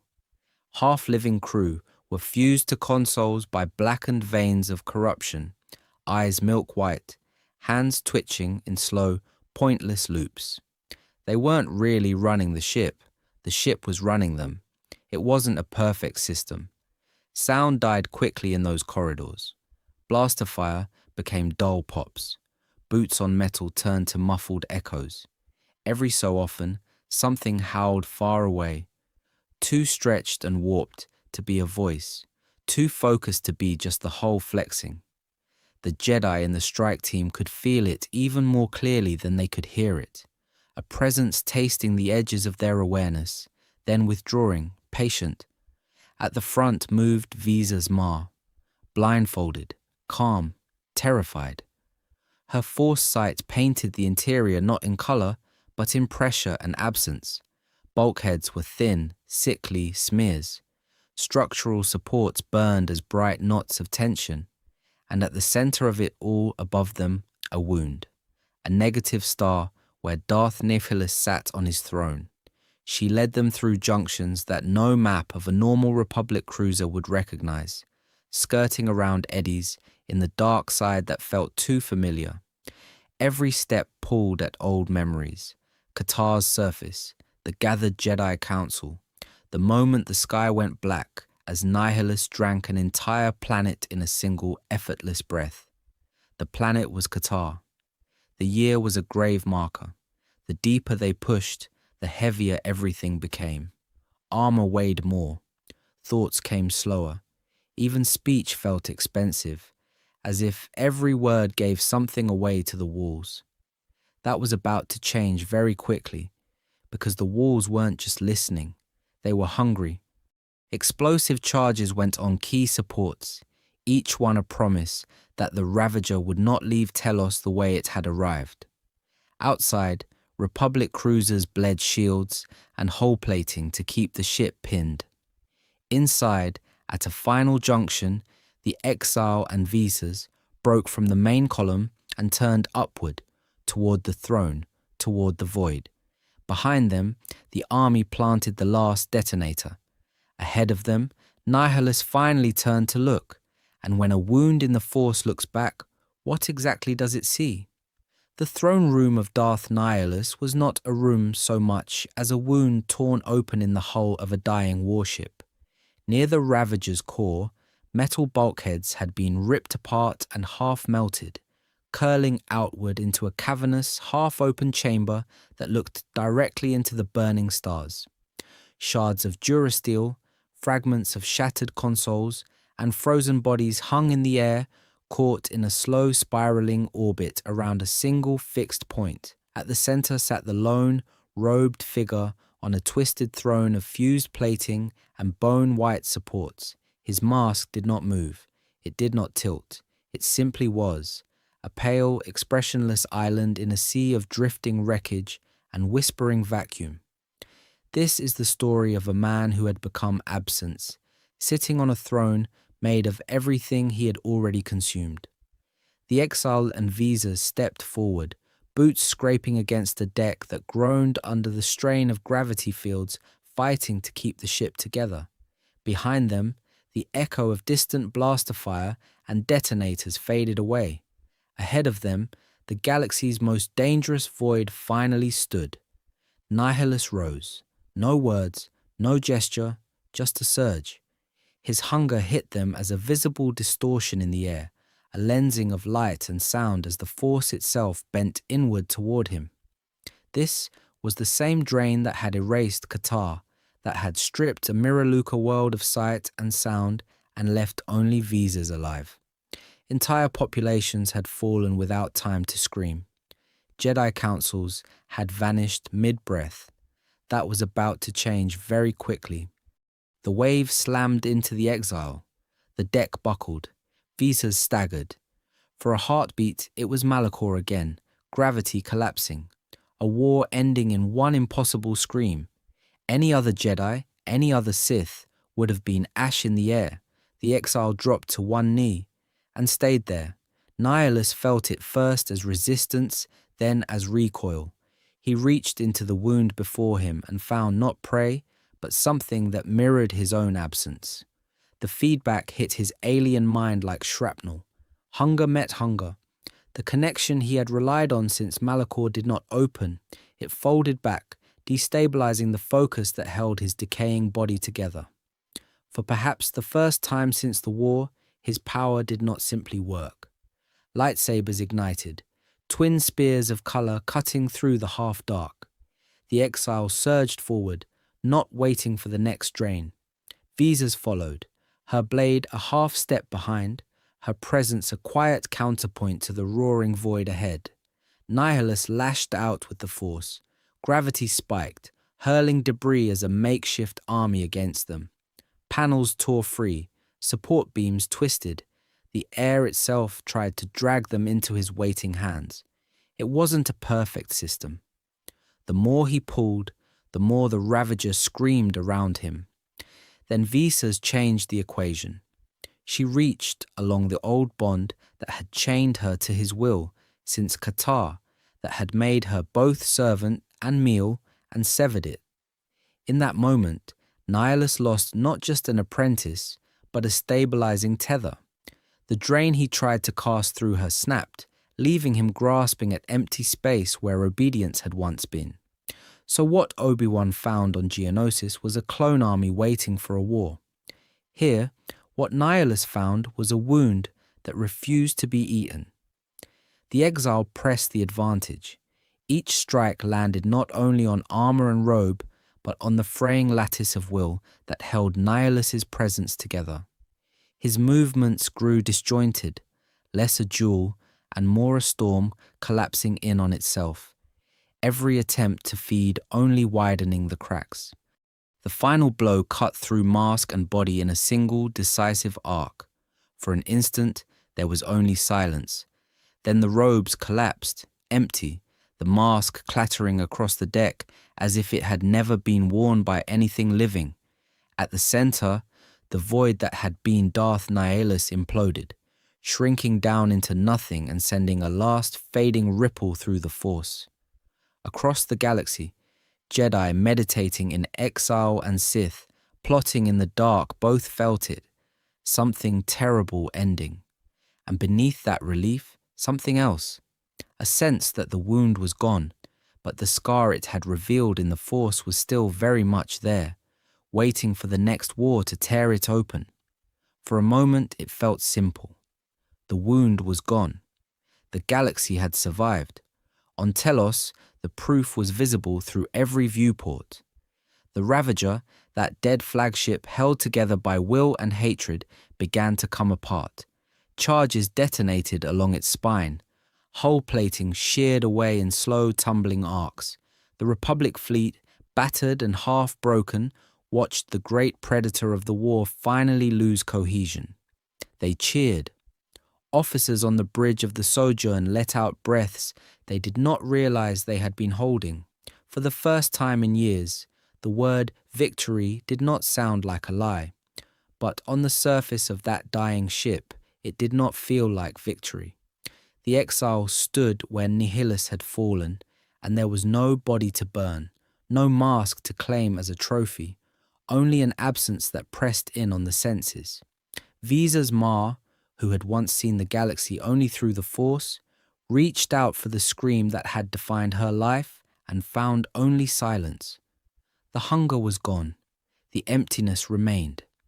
This is the story of a victory that felt more like cauterization than healing. For someone already a wound in the Force, killing another wound did not close anything. It stitched the edges. It stopped the bleeding. It did not restore what had been devoured on Katarr or Malachor or the unnamed worlds whose populations had simply stopped existing. The exile could feel it in the currents. Nihilus's presence had collapsed, but the depression he left behind still warped everything around it, the way a collapsed star still drags at passing light. That was about to change very quickly in the archives. In the years that followed, scattered Jedi tried to make sense of what had happened. Some insisted Nihilus had been annihilated, his essence overextended and burned out by the exile's unique void. Others argued the opposite, that a being so diffuse, so unbound by a single body, could not be killed in any traditional way. They described his end as dispersion, his hunger thinned out into the background noise of the Force, a faint, corrosive undertone that might surface again whenever the galaxy's pain reached a certain threshold. It wasn't a perfect system. The Sith, predictably, read the same event as a cautionary tale and a research proposal. Among the remnants of the Triumvirate and later dark traditions, Nihilus became an argument. To some, his fall proved that unrestrained consumption was self-defeating. An empire that ate its own army would never threaten the Republic for long. To others, his method of feeding was the real legacy. They whispered about controlled drains, about rituals that could weaponize that planetary hunger without surrendering entirely to it. In forgotten academies and hidden tombs, Nihilus turned from a name into a category on forbidden holocrons. And that was the unresolved fear. Even with the Ravager shattered and Telos saved, the simple fact that such a being could exist at all shook both orders. The Jedi Council had taught that the Force bound all life in harmony. The Sith promised that will and passion could bend that harmony to power. Nihilus was neither. He was the gap between those claims, the proof that the Force could be wounded so deeply it produced something that wanted only to erase itself and everything around it. The war ended, the Republic rebuilt. But in meditation chambers and shadowed conclaves, one question lingered. If the galaxy's suffering had birthed one Darth Nihilus, what would the next great crisis create? For the Jedi, that question was more than hypothetical. It was a doctrinal crisis, because everything the Order taught about the Force assumed it was, at its core, a unifying benevolent current that could be trusted if approached with serenity, detachment, and discipline. Meditate, release attachment, let the Force guide. That was the mantra. Darkness in this framework was primarily a moral failing. Individuals fell, heroes were seduced. The Force itself remained pure, a kind of cosmic republic that always balanced out, even if its citizens occasionally went rogue. It wasn't a perfect system, but for thousands of years it held. Darth Nihilus was about to change that very quickly, because Nihilus was not a fallen idealist, not a tragic hero dragged down by passion. He was a byproduct, a casualty of war and a catastrophic weapon. When the mass shadow generator fired at Malachor V, it didn't just crush ships and soldiers, it twisted the fabric of the Force around that battlefield until one survivor's connection snapped, inverted, and collapsed in on itself. This is the story of a man who did not choose the dark side so much as become the echo of a single terrible decision. So what Obi-Wan found at Geonosis was a droid army and a manufactured crisis. What the Jedi never truly faced at Malachor was worse. The revelation that large-scale events could scar the Force so deeply, they created entities whose existence had almost nothing to do with personal choice. Nihilus was hunger, given shape by a war crime. Here, Jedi theology simply ran out of language. The Order had words for temptation, anger, fear. It had almost nothing for wounds. The idea that the Force itself could be damaged, that it could produce anomalies like Nihilus and the exile who did not fit neatly into light or dark, shattered the binary worldview that had guided council decisions for centuries. Was the exile a Sith, a Jedi, or a walking absence that the code had no category for? The council's answer was to look away, to exile, to classify, to seal Malachor V in silence, rather than dissect what had actually happened there. That willful blindness meant that when Nihilus began devouring worlds, from Katarr to the scattered enclaves of surviving Jedi, the Order had no conceptual tools to understand him, let alone stop him. Their maps of the Force simply did not include planet-scale wound that eats everything. And that raised the question no Jedi wanted to say aloud. If the Force could produce, or at least allow, something like Nihilus, could it still be trusted as an infallible guide?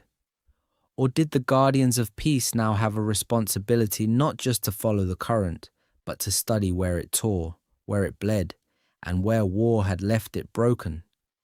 Because somewhere, in the shadow of Malachor and the silence after Katarr, another possibility was waiting. That the only way to stop the next Nihilus was to walk straight into the wound. So, if the only way to stop the next Nihilus is to walk into the wound, then Nihilus himself is what waits at the very end of that path. He is not just a monster in the dark, he is Sith. Philosophy with the safety rails ripped off. The Sith tell themselves a simple story. Power is freedom, restraint is weakness, the galaxy is a ladder, and the strong have the right to climb it by stepping on whoever they need. This is the story of ambition unchained. Take more, fear less, never apologize.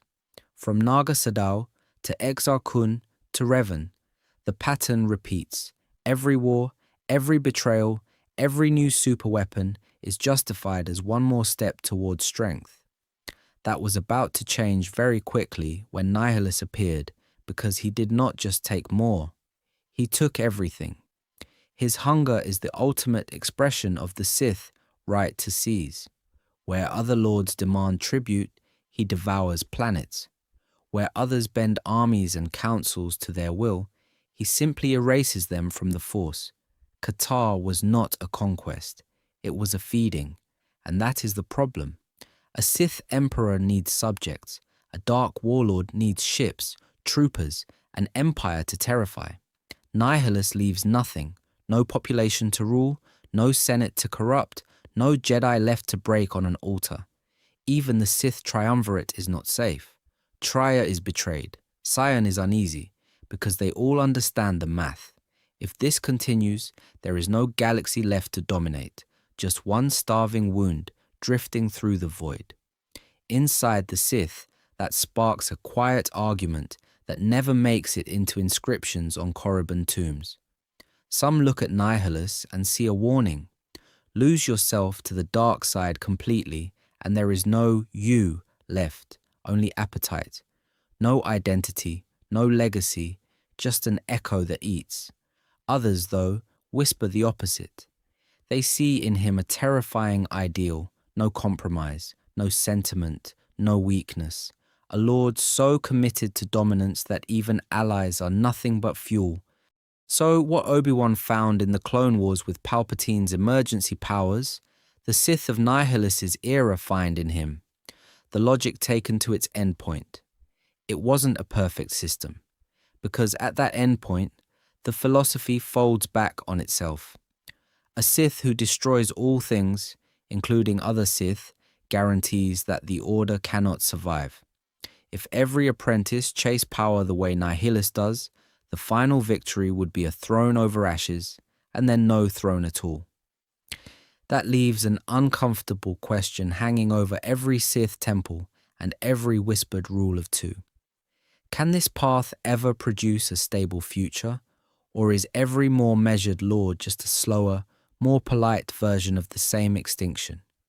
A long dramatic march toward the moment when there is nothing left to rule and no one left to remember why the war began. And for one exile, trained by the one master Nihilus betrayed, that question is not theoretical. For the exile, Nihilus is not just an enemy. He is a question given shape, a challenge to the basic assumption that the war is still about people making choices. Because even calling Nihilus a he might be an act of mercy. There are at least 3 ways to tell this story of what walked out of Malachor. One is simple, almost comforting, a tragic Sith Lord who reached for too much power and was eaten by it. Another strips even that away, describing a metaphysical wound in the Force with only scraps of personality clinging to it. The third is colder, a sentient natural disaster, born from the mass shadow generator, roaming the galaxy in search of fuel. Nihilus as Sith Lord is the version the Triumvirate needs. He wears armor. He holds a title. He sits in council with Sion and Triumvirate and agrees to hunt the last Jedi.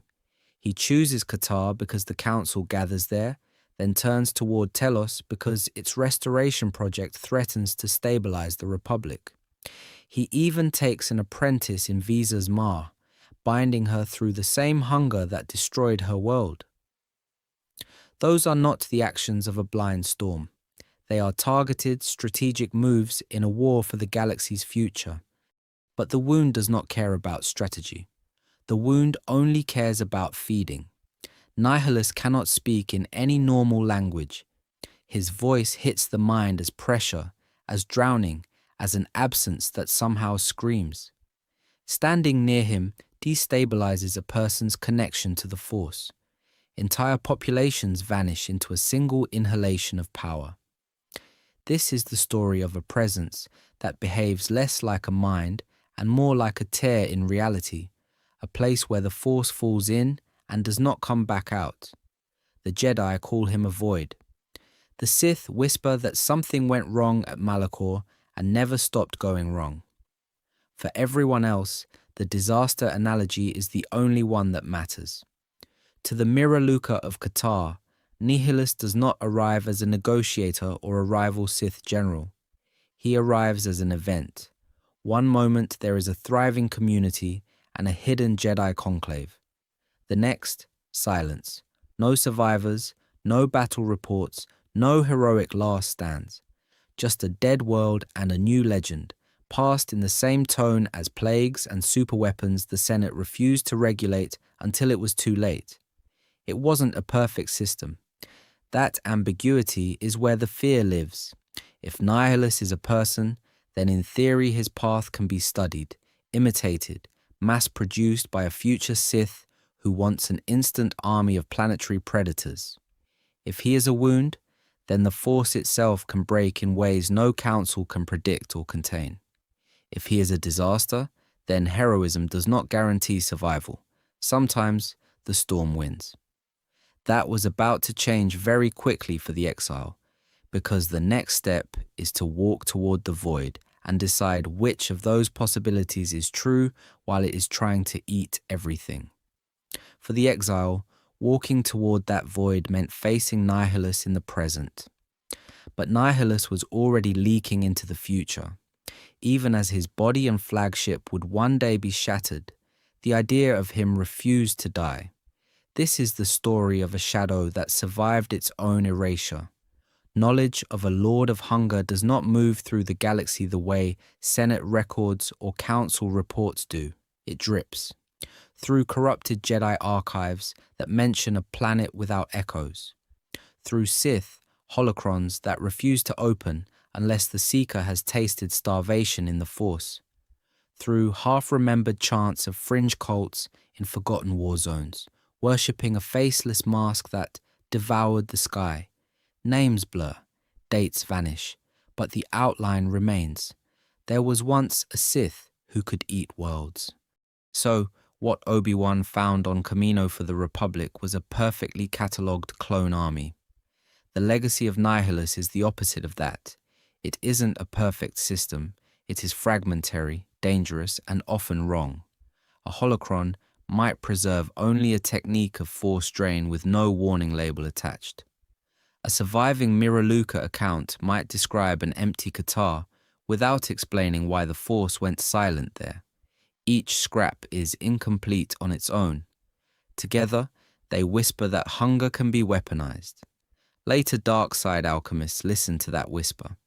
During the long centuries between great wars, when the Jedi think the Sith are gone, there are still laboratories on dead moons and ruined stations where robed figures try to peel back what Nihilus became. They experiment with force drain that targets individuals instead of continents. They refine essence transfer rituals, hopping a consciousness from body to body instead of dissolving it into a storm. They pursue life extension formulas that parasitize a few victims rather than an entire population. Horrific, but controlled. At least, that is the theory. Figures like Darth Sidious stand at the far end of that tradition. His obsession is immortality, not planetary famine. Yet the logic is the same. Bend the fundamental rules of the Force. Turn life energy into a personal resource. Treat the galaxy's living beings as a fuel reserve. When he speaks of unnatural abilities and quietly drains the vitality of apprentices, the echo of Nihilus is faint but present. Different method. Same refusal to accept that the Force might say no. Among more orthodox Sith, that refusal comes with a taboo. Nihilus's path is studied only in rumor or in locked vaults that even ambitious Darths hesitate to open. Not because they have discovered morality, but because they understand risk. A Sith who becomes pure appetite cannot be bargained with, cannot be threatened, and cannot be trusted to share power. Recreating that condition would mean manufacturing an uncontrollable rival and possibly tearing holes in the very dark side they depend on. So, Nihilus becomes a warning label written into the culture of the unseen war. Even those who never learn his name inherit a galaxy where dark side traditions have been quietly bent around, the knowledge that some lines, once crossed, do not produce emperors or conquerors. They produce existential threats. And as the exile steps toward that void, the real question is not just whether Nihilus can be stopped, but whether confronting him will erase the warning or teach the galaxy a far more dangerous lesson. Nihilus dies in orbit above Telos, but his shadow does not. The battle ends. The hunger doesn't. It just moves into the people who survived him. For Visas Ma, that survival is not a victory lap. It is a sentence. This is the story of someone who spent years seeing the galaxy as a field of flickering lights around a single devouring emptiness, and then had to learn how to see again once that emptiness was gone. On Katarr, her entire Miraluka colony was erased in one breath. Her people, the Jedi they sheltered, the world itself, all consumed. She woke up on his ship, bound to the will that killed everything she loved, and the only way to stay alive was to become his eyes. When Nihilus falls, that tether snaps. The planet was Talos. The year was a decade after the Jedi Civil War. Suddenly, the presence that had filled every corner of her perception is just absent. No voice, no command, no constant pressure to feed. In its place there is silence, and in that silence, guilt. She had led him to Katarr's survivors. She had hunted Jedi across the war-torn Republic. She had stood on the bridge of the Ravager while worlds burned below and told herself that serving the void was the only way to survive it. That was about to change very quickly. Her healing is not a single revelation on a ruined battlefield. It is slow, uneven, painful. She has to relearn the Force not as a weakness to be exploited, but as connection, as responsibility. Every time she reaches out and does not feel Nihilus's hunger answering, there is a moment of panic, then relief, then another wave of shame for missing the very thing that enslaved her.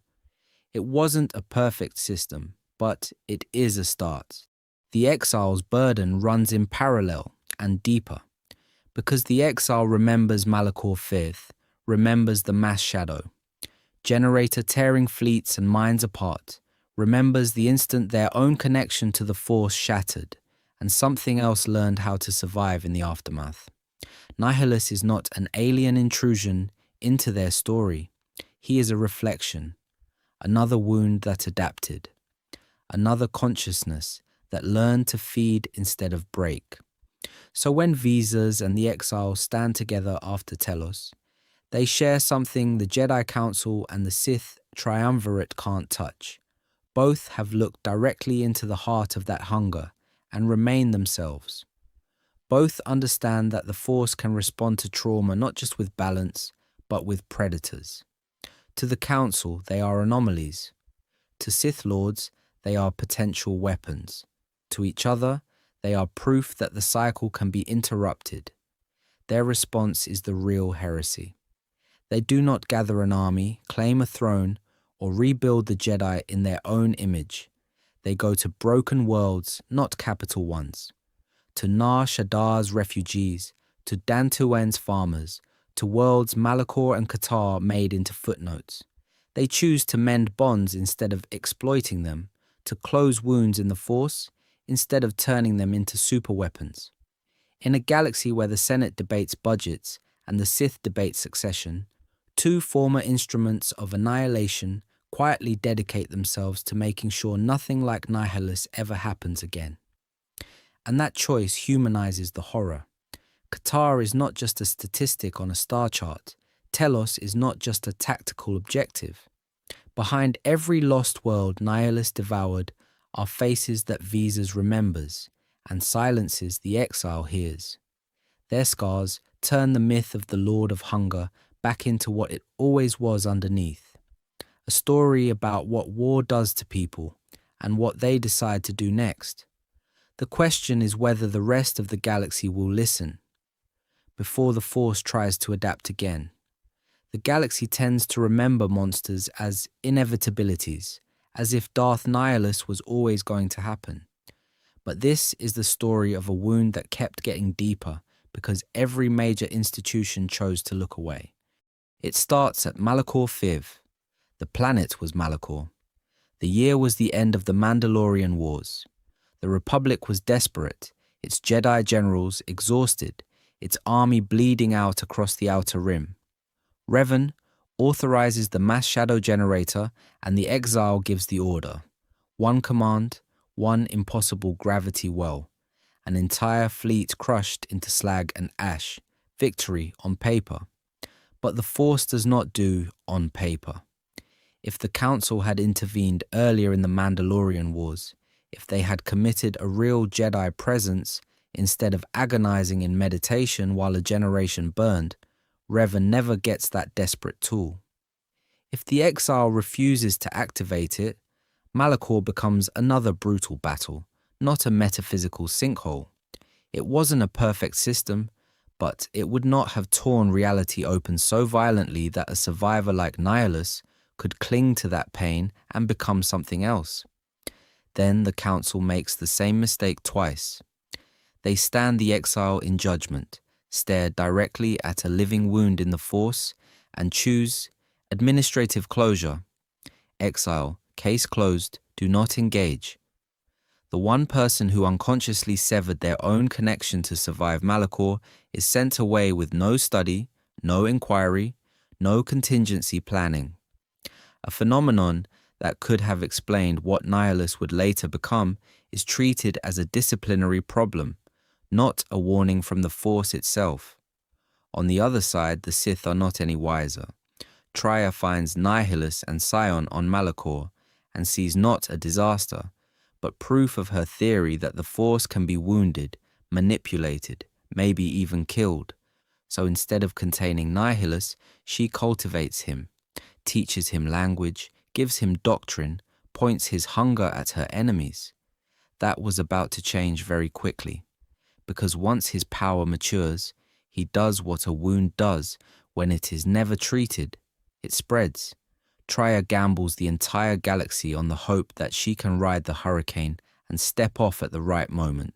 She loses. Meanwhile, the Republic is tired, the Senate is broke, the fleets are scattered, the Jedi are a rumor, worlds start going silent, Katarr is gone, fringe colonies vanish. The official response is committees, denials, and the unspoken hope that whatever is out there will eat someone else first.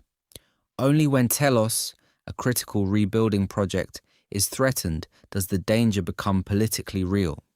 In the end, Nihilus is not just a freak accident on a dead world, he is a shared failure, Jedi fear of attachment, Sith obsession with ideology, Senate paralysis, 3 institutions, 3 blind spots, 1 Lord of Hunger. The question becomes not how he rose, but who will ignore the next warning sign when the Force tries to adapt again. And that shared failure leads to the nightmare scenario the galaxy narrowly avoided. Because if Nihilus is not stopped at Telos, the first thing to collapse is not a planet, it is a plan. Telos is the Republic's restoration project, its proof of concept that worlds broken by war can be rebuilt. When that station dies in a single, silent pull of gravity and hunger, the message is simple. Nowhere is safe. Nothing can be rebuilt. The immediate fallout is brutal. Refugees who were supposed to be resettled there are stranded. Supply lines that ran through Citadel Station fracture. The few remaining Jedi and Republic commanders who gathered around Telos as a rally point are either consumed outright or scattered into deep hiding. The Council loses what little coordination it had. The Senate loses its last symbol, that the war against the Mandalorians and the Jedi Civil War meant anything beyond ashes. Organized resistance stops being difficult. It becomes almost impossible. That was about to change very quickly for the rest of the galaxy, because once Telos is gone, Nihilus does what he always does. He follows the noise in the Force. Worlds rich in life and history become coordinates on a menu.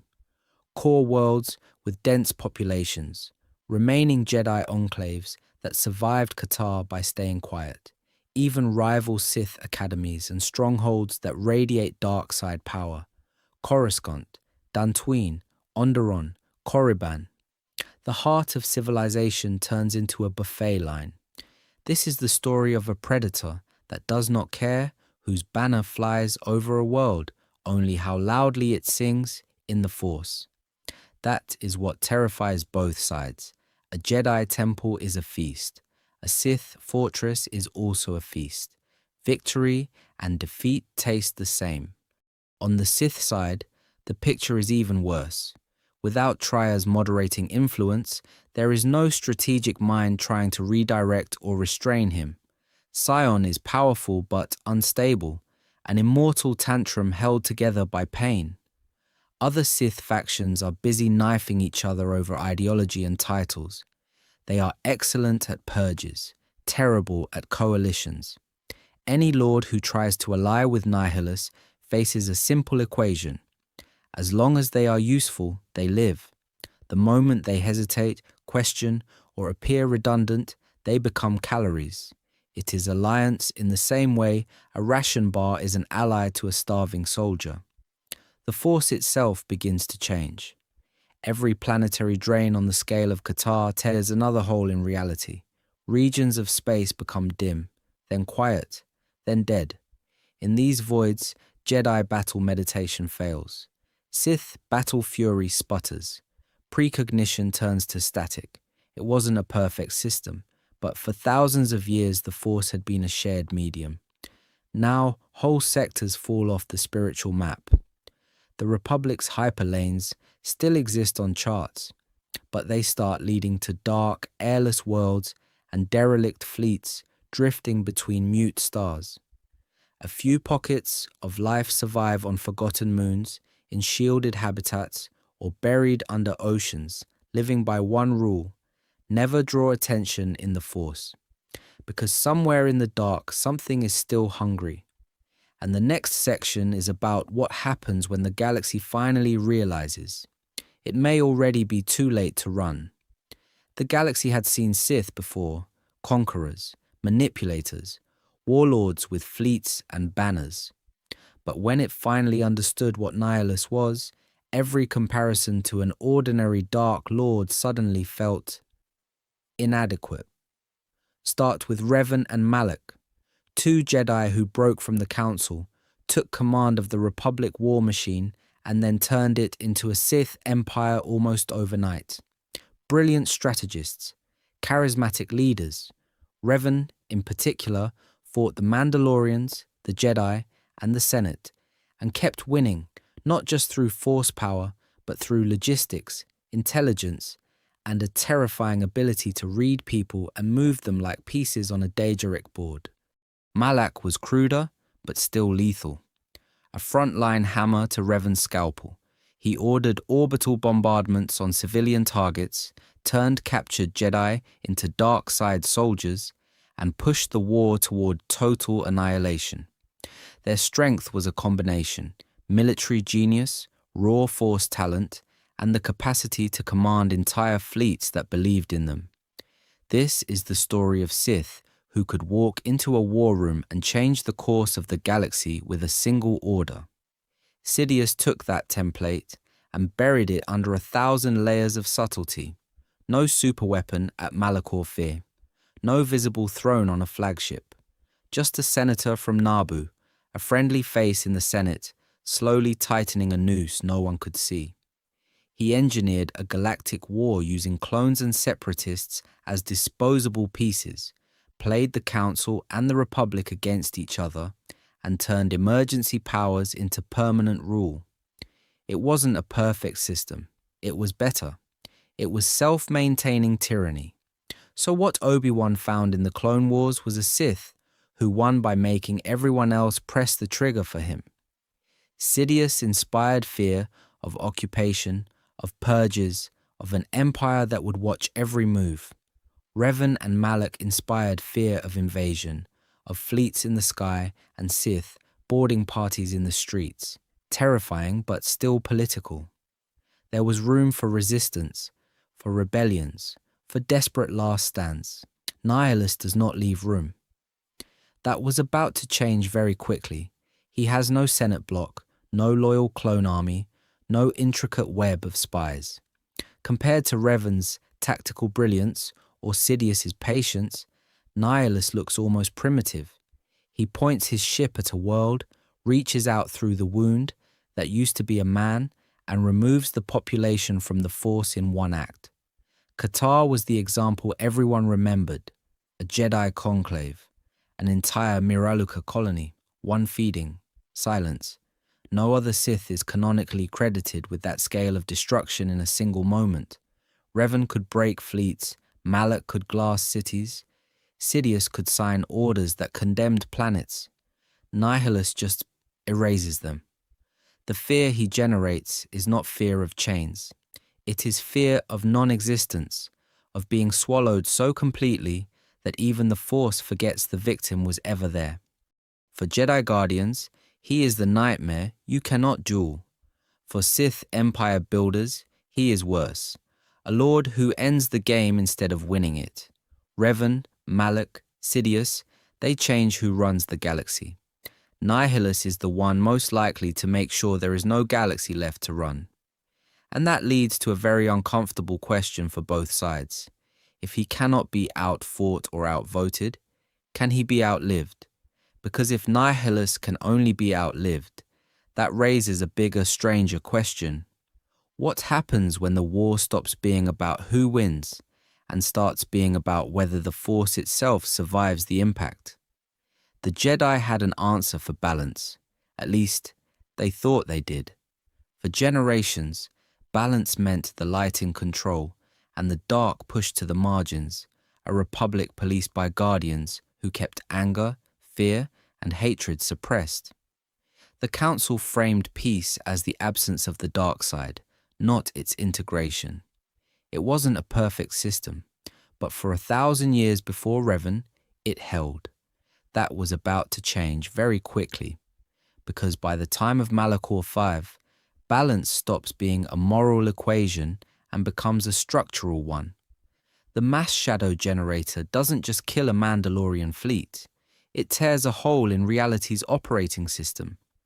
So what Obi-Wan found in a Geonosian foundry, the galaxy at Malachor found on a much higher level. Superweapons don't just end armies, they deform the field those armies fight in.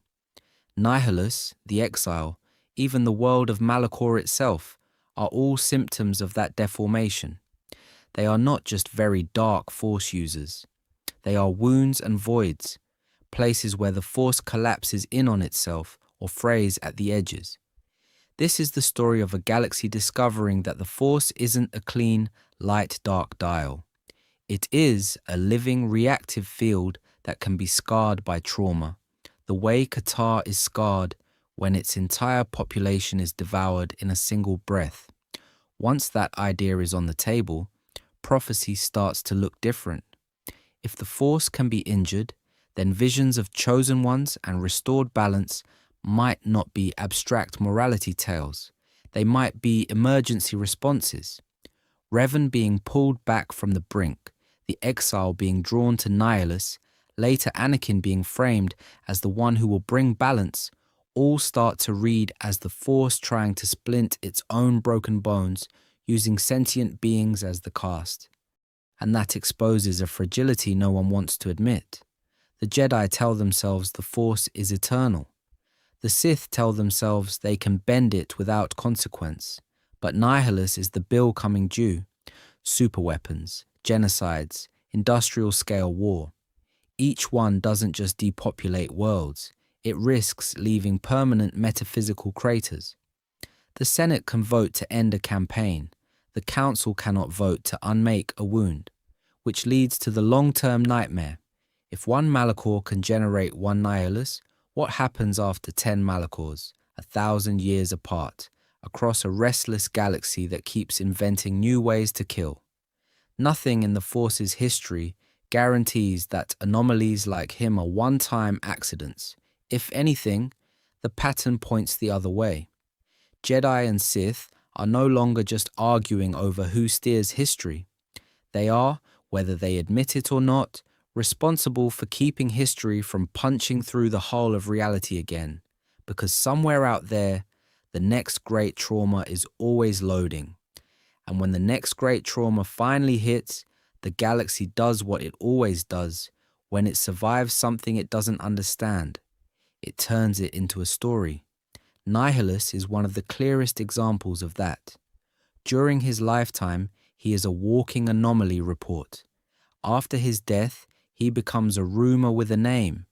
Then the name erodes, and only the rumor is left.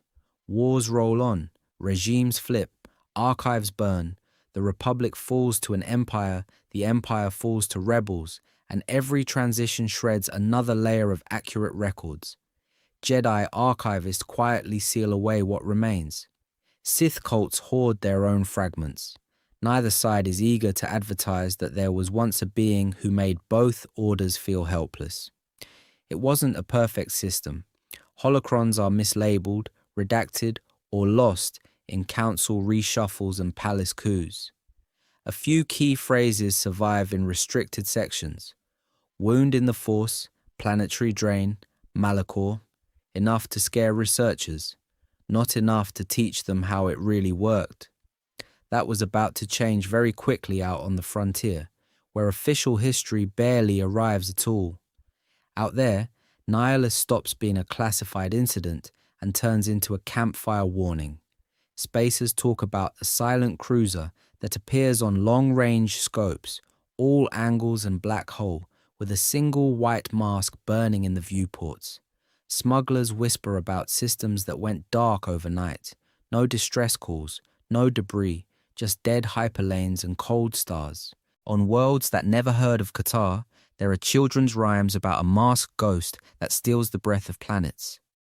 In half-collapsed Sith temples, scavengers find carvings of a figure whose face is only an empty oval, surrounded by spiral patterns that look uncomfortably like a gravity well. This is the story of a disaster being slowly translated into folklore. Institutions help that process along by saying as little as possible. The Jedi, especially after the war with Revan and the later fall of the Republic, learn the hard way that some knowledge behaves like a contagion. So Council Masters file Nihilus under forbidden techniques, gloss over the details in Academy lectures, and quietly steer curious Padawans towards safer legends. The Sith, in their own way, are even more paranoid. A lord who could consume allies and rivals alike is not a case study. He is a memo, do not attempt. Centuries pass, names blur, but the cultural impact lingers. On some worlds, there are taboos against massive force gatherings, old superstitions that say too many sensitives in one place call the eater in the dark. Certain mask designs never catch on in the core, dismissed as unlucky. Shipwrights avoid specific silhouettes that old spacer unions claim attract ghosts. No one remembers why, they remember the fear. Because even when the archives fail, the archetype survives. A devouring void in the Force. Not a tyrant with an army, not a senate backed by legions, but an emptiness that eats everything those institutions are built to protect. And somewhere, in the deep background of every new war, there is always the same unspoken question. What happens if something like that wakes up again? So when the galaxy asks that unspoken question, the Jedi and the Sith both give the same answer. They flinch. The Jedi Council has files on Malachor V, on the mass shadow generator, on a general who ordered it fired and walked away as a wound in the Force. This is the story of a disaster that produced the exile, produced Nihilus, and proved that a war can scar reality itself. That was about to change very quickly, and then it didn't. Because instead of treating Malachor as a thesis, the Council treated it as an embarrassment. Officially, Malachor becomes an aberration, a tragic excess. The exile is framed as a cautionary tale about attachment and disobedience, not as living evidence that the Force can shatter under the weight of a Republic war. Nihilus is folded into the same narrative. Another fallen Sith, another monster, another lesson in why Jedi must obey. It is cleaner to talk about individual failure and personal redemption arcs than to ask whether the Order's own decisions helped rip a hole in the Force. The Sith are no braver, just louder. On worlds that whisper the name Nihilus, he is either a god or a blasphemy.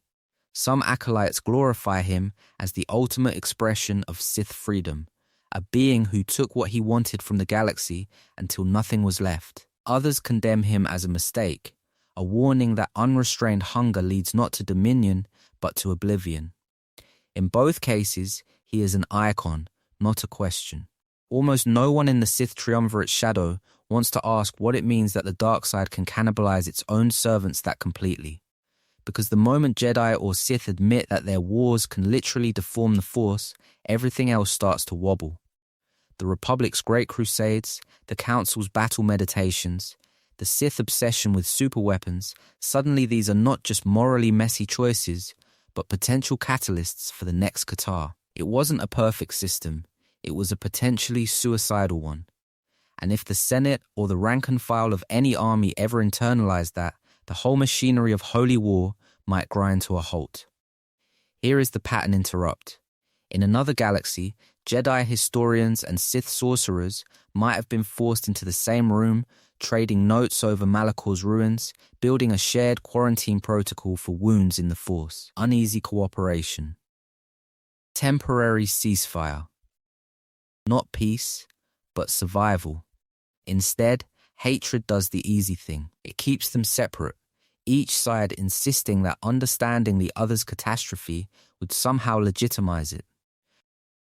So the archives stay shallow, the holocrons stay partisan, and the conditions that birth Nihilus total war, metaphysical shock, institutional denial remain quietly in place, waiting for the next crisis big enough to tear them open again.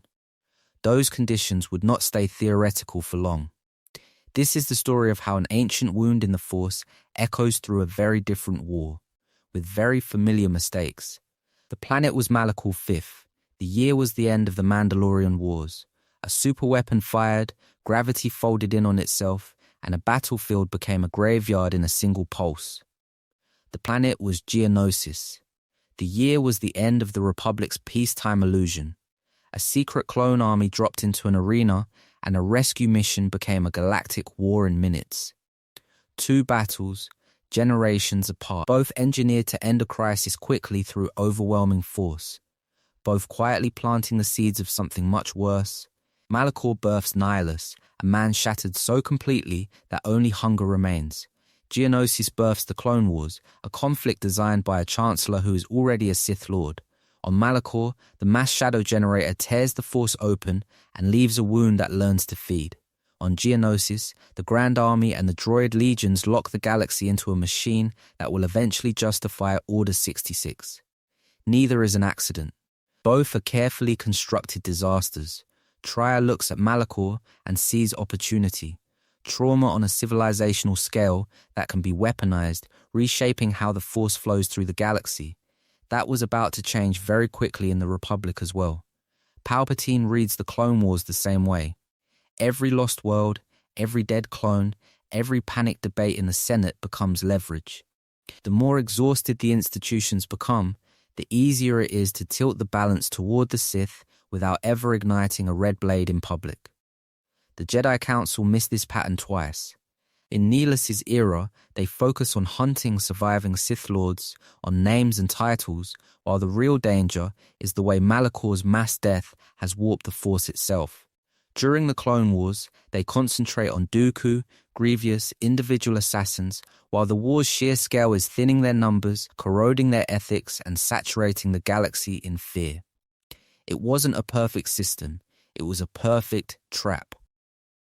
Nihilus threatens to erase the living manifestations of the Force, world by world, until there is nothing left to hear it. The Clone Wars and the Empire that follows threaten to erase the Jedi as its primary interpreters, leaving the Force present but voiceless in the halls of power. One devours planets, the other devours a tradition. Both are attacks on the galaxy's spiritual infrastructure. So what Obi-Wan found on Geonosis and what the exile found on Malachor are distant rhymes in the same poem. Manufactured wars, weaponized trauma, leaders convinced that one decisive strike, one miracle weapon, one emergency power will solve everything.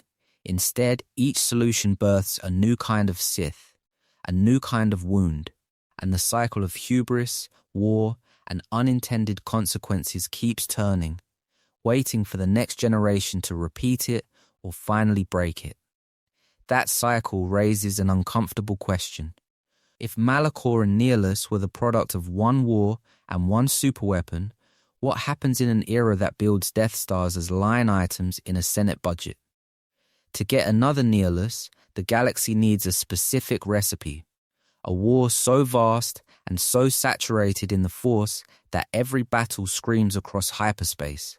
A superweapon or catastrophic technology that doesn't just kill, but tears the fabric of reality the way the mass shadow generator did.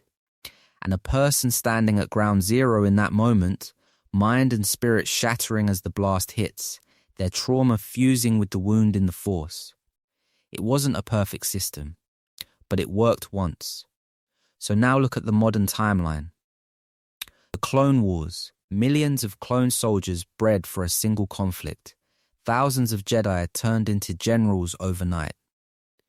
3 years of continuous fighting from Geonosis to Umbara to Mandalore, each campaign another pressure point on the Force. This is the story of a galaxy that keeps recreating Malachor's conditions by accident and calling it strategy. Then come the superweapons.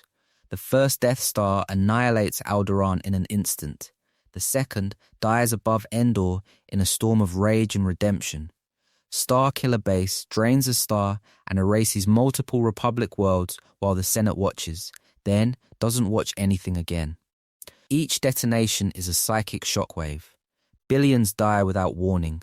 Entire cultures are cut off mid-sentence. From a certain point of view, Alderaan, Hosnian Prime, even Jeddah are all smaller Katarrs, echoing the feast that first announced Nihilus to the galaxy. There are candidates who stand close to that abyss. Vader is forged in the Clone Wars, watching the Republic and the Jedi he trusted collapse while his own choices slaughter younglings in a temple he once called home. He stands in the throne room on Death Star 2 as it dies, drenched in the Emperor's hatred and Luke's desperate hope. Luke himself feels the deaths on Alderaan, Endor, Crate. Rey hears 1,000 generations in her head, while Star Killer Base fires and Exegol boils with Sith spirits. Each of them experiences trauma at the heart of Force-saturated wars. Each of them could have cracked. But they don't become wounds.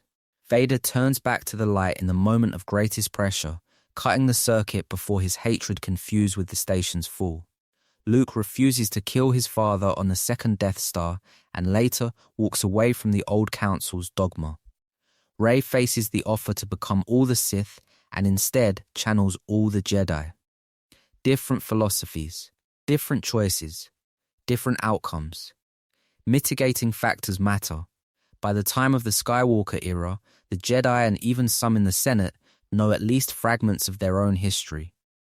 Holocrons whisper about Malachor, about superweapons, about the dangers of binding the Force to machines of mass death. New Jedi teachings emphasize balance, compassion, and restraint, rather than endless crusade. And crucially, no one has detonated another Malachor-scale dark-side nexus on purpose, yet. That was about to change very quickly the last time someone said this weapon will end the war. As long as the galaxy keeps building planet killers and throwing Force sensitives into the command chairs, the possibility of another Nihilus never fully goes away. It retreats, it waits, and somewhere in the shadows of the next great war, one more wounded survivor could hear the hunger calling. So if the last great superweapon helped create a walking extinction event, the obvious question is, what actually needs to change to stop the galaxy from doing this again? Because this is the story of a mistake repeated over thousands of years, different wars, different armies, the same blind spots. The first lesson sits over Malachor V like a permanent storm. Superweapons do not just rearrange matter, they scar meaning. The mass shadow generator did not only crush fleets, it tore the Force, turned survivors into wounds, and left the battlefield echoing with hunger. Any Republic or Sith calculation that says kill 1 million to save 1 billion is already incomplete because it ignores the metaphysical fallout. When a weapon twists the very field that binds the galaxy together, the real cost keeps compounding long after the last body falls. That was about to change very quickly the moment the Council decided the exile was a problem to be pushed away instead of understood. The exile walked out of Malachor carrying the same kind of wound that birthed Nihilus, but made different choices. That should have been a research priority, not a disciplinary hearing. Future Jedi who encounter anomalies, voids, or survivors who should not exist need to pause the doctrine and start asking questions. Study the wound, map its edges, turn the exception into a manual for prevention instead of a future headline. Humility is the next missing piece. The Jedi believed they could step away from war and remain clean, then send a few generals and pretend the Order's soul was not on the line. The Sith believed they could ride any storm of darkness they unleashed, then act surprised when that storm started eating them. Nihilus is what happens when both sides assume the Force will keep behaving inside their political theories. It will not. The Force does not care about Senate procedure or Sith succession plans. So what Obi-Wan found on Geonosis was a clone army waiting for activation. What Malachor V created was something much worse, a template for predators that do not care who wins, only who is left to consume. The only real counter to that is healing. The exile rebuilding bonds with companions. Visas Ma choosing compassion for the man who murdered her world. Tiny, stubborn acts of connection that start to close the tear instead of widening it. It was not a perfect system, but it is the only one that moved the needle away from annihilation. In the end, Nihilus is less a character and more a warning label. When industrial war, institutional arrogance, and the Force collide at scale, the galaxy manufactures monsters that make the usual Jedi-Sith rivalry irrelevant. At that point, restraint is not just morality, it is survival. And the next time a council, a senate, or a Dark Lord stands over a superweapon activation key, that lesson might be the only thing standing between another Malachor and a future that still has anyone left to argue about it. For the Jedi, Malachor and Katarr weren't just tragedies.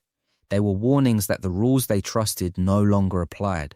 The Force was supposed to whisper when danger approached, to flare when a Sith Lord stepped onto the board. With Nihilus, there was nothing, just a blind spot. This is the story of a council that suddenly discovered its greatest weapon had gaps in it. When Jedi reached out through the Force toward Nihilus, they didn't feel a presence to track or anticipate. They felt absence, a void that swallowed their sight, muddled their instincts, and made meditation, scouting, and battlefield foresight unreliable right when they needed those tools the most.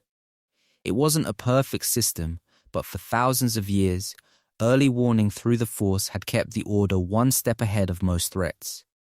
That was about to change very quickly. Katarr proved it. The planet was Katarr. The year was meaningless because for the Jedi who gathered there, time effectively stopped. A secret conclave, a world heavy with Miraluka seers, an attempt to rebuild after the Jedi Civil War.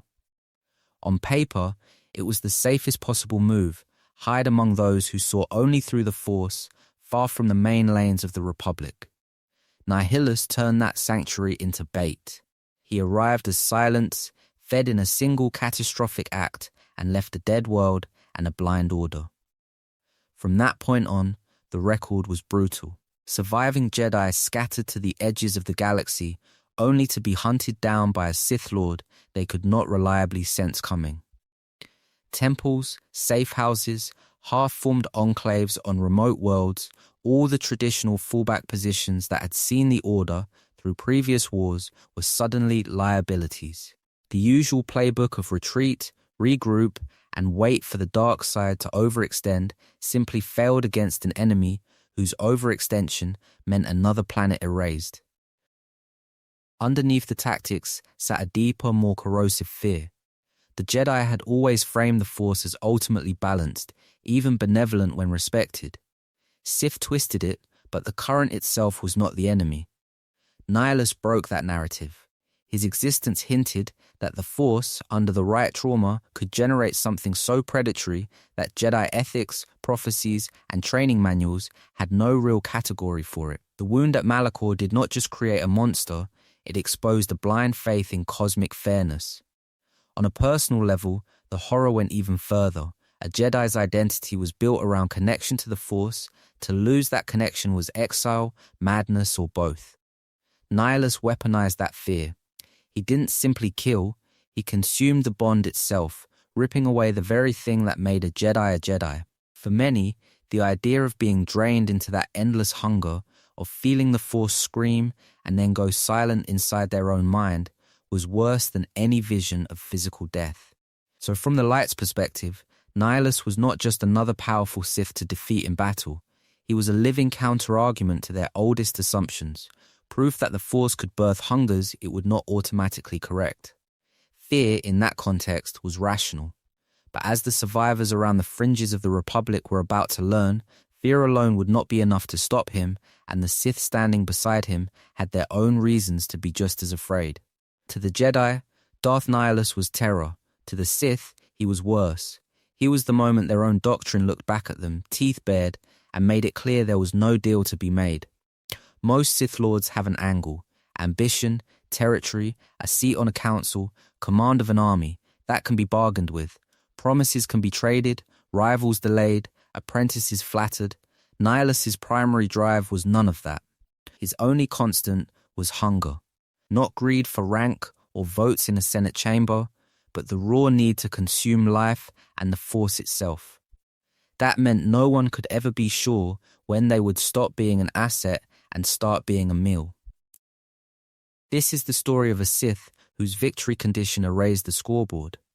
For a traditional dark side warlord, conquering a planet means gaining resources, soldiers, ships, and taxable populations. For Nihilus, a world was just calories. Katarr was the proof. One thought, one feeding, and an entire Miraluka colony vanished from the galaxy. From a Sith strategist perspective, that is a disaster disguised as a triumph. No tribute, no slaves, no base, just silence. That was about to change very quickly for anyone still imagining an empire under his banner. Empires need infrastructure, supply lines, administrators who survive long enough to administer. Nihilus's method of war turned every campaign into a scorched soul policy. The more he won, the fewer resources remained for any future Sith Order to rule. It wasn't a perfect system. It wasn't a system at all. Inside the Sith Triumvirate, that reality hit first. Nihilus, Sion, Trier, three lords, one collapsing ideology. When Nihilus helped cast Trier down, it sent a clear message. Rank meant nothing. Master, apprentice, ally, these were temporary labels on future prey. If his own teacher could be discarded the moment she became inconvenient, what protection did a lesser lord or ambitious commander really have? So what Obi-Wan found in the Clone Wars, a republic turning itself into a weapon for the Sith, had an eerie echo here. Nihilus turned the Sith into a weapon against themselves. Every alliance around him was a countdown. Every promotion was a step closer to his notice. The usual fragile trust of Sith hierarchies, already a joke, disintegrated completely in his shadow. Ambitious Sith still stared at him with a twisted envy. Who wouldn't want the power to drain an army with a gesture? But beneath that envy was real fear. To emulate Nihilus meant risking the same fate, losing identity, dissolving into a wound in the Force that fed but never chose. For beings who define themselves by will, that was annihilation masquerading as ascension. To the Sith, Nihilus was not just a rival. He was the logical endpoint of their creed, stripped of pretense, power without limit, consumption without restraint. And at that endpoint, there is no throne, no council, no Sith Order, only hunger. The question was no longer how to use him. It was whether anyone in the galaxy could stop becoming his next course. So when the galaxy looked at Darth Nihilus, it wasn't just staring at a monster, it was staring at a crime scene, and every major faction had fingerprints on the weapon. The chain starts with Mandalorian aggression. A warrior culture hungry for glory pushes into Republic space, burning worlds, testing defenses, daring anyone to stop them. The Republic answers with desperation, not wisdom. Emergency levies, crashed economies. An army pieced together from volunteers, planetary militias, and whatever the Senate can scrape off the bottom of the budget. It wasn't a perfect system. Then comes the Jedi. The Council hesitates, debates, delays.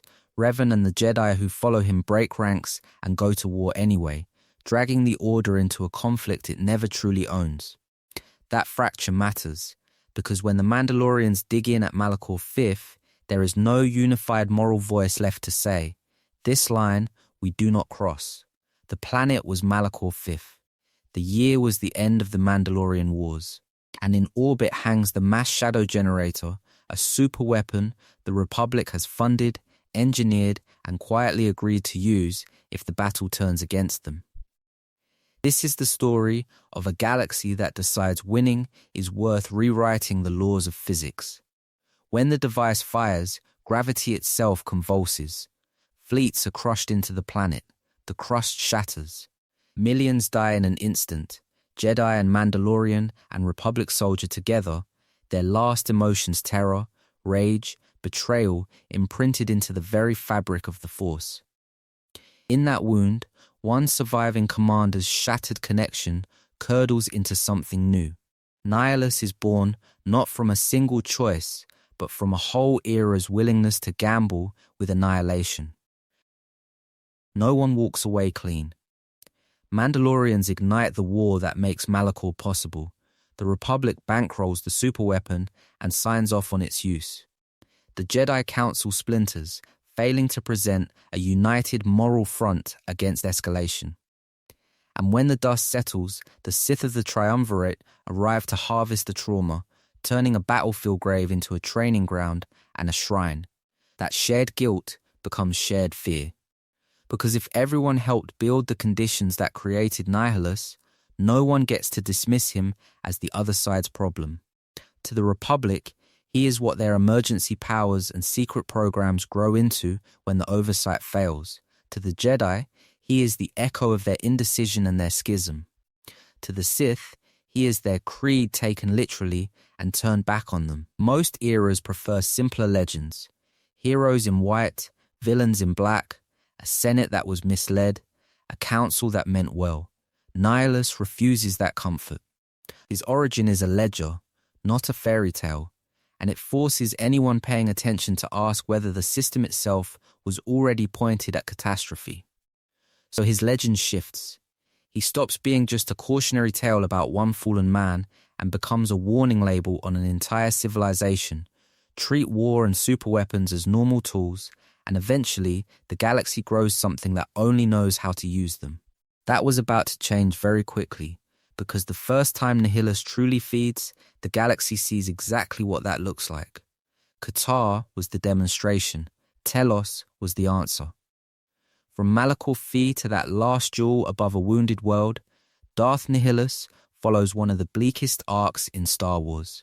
He begins as a nameless survivor on a dead battlefield, a man whose connection to the Force is shattered by the mass shadow generator. That was about to change very quickly, because the Force does not leave wounds empty. It floods them, it twists them. In Nihilus's case, it turned a broken soldier into a walking absence, a lord of hunger who could erase a planet with a thought. This is the story of a man who lost everything in a single superweapon strike and then became a superweapon in response. He devours Katarr, annihilating a Miraluka world and a hidden Jedi conclave in one feeding.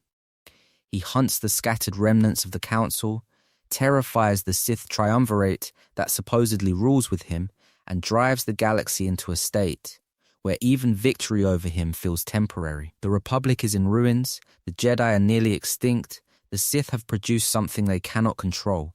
And then, at Telos, he meets someone who walked the same graveyard and made a different choice.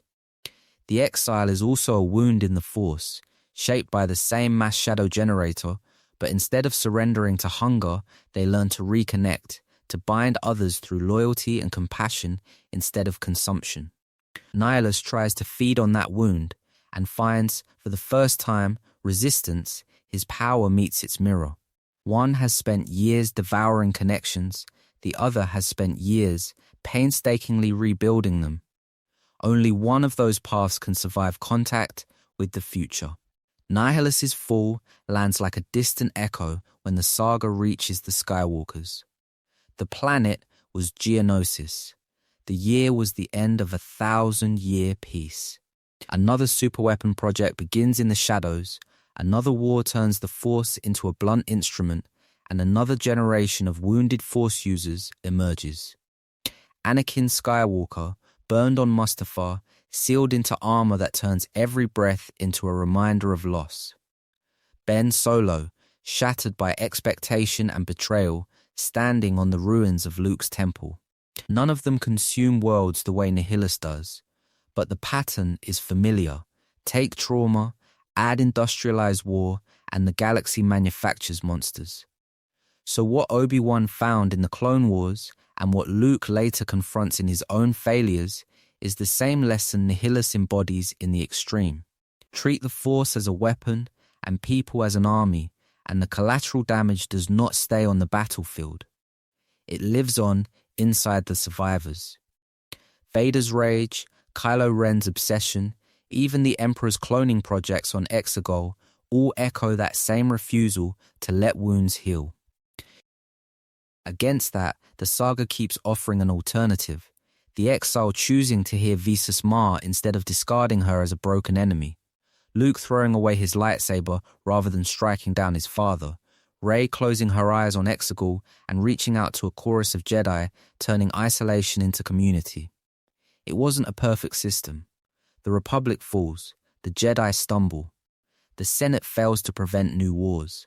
But every time someone acknowledges their own damage and chooses to mend rather than dominate, the cycle of escalation cracks a little. That is where Nihilus ultimately lives in the mythology, not just as a jump scare on a holocron, but as a dark legend that exposes the cost of treating war as policy and the Force as artillery. Understanding him reframes the saga's central question. Will the galaxy keep building new Malachors and new Katarrs, new Vaders and new Ren Knights, or finally learn from the monsters it creates? The answer depends on which wound in the Force the next generation decides to follow. So when the legends talk about Darth Nihilus, they are not just talking about another Sith with a bigger laser sword. They are talking about the moment the Force itself seemed to turn on its guardians.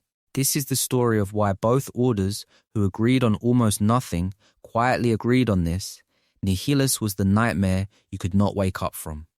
For the Jedi, he was the failure of every doctrine at once. They trained to feel disturbances in the Force, to sense fear, anger, hope across a battlefield. Nihilus arrived as silence, a blank. A wound that swallowed their perceptions and then swallowed them. On Katarr, an entire conclave of survivors gathered to rebuild the Order, trusting in their shared insight and discipline. That was about to change very quickly. Nihilus did not duel them. He did not besiege the planet with an army. He simply fed, and in a single act finished more of the Jedi than centuries of Sith warlords and separatists ever managed.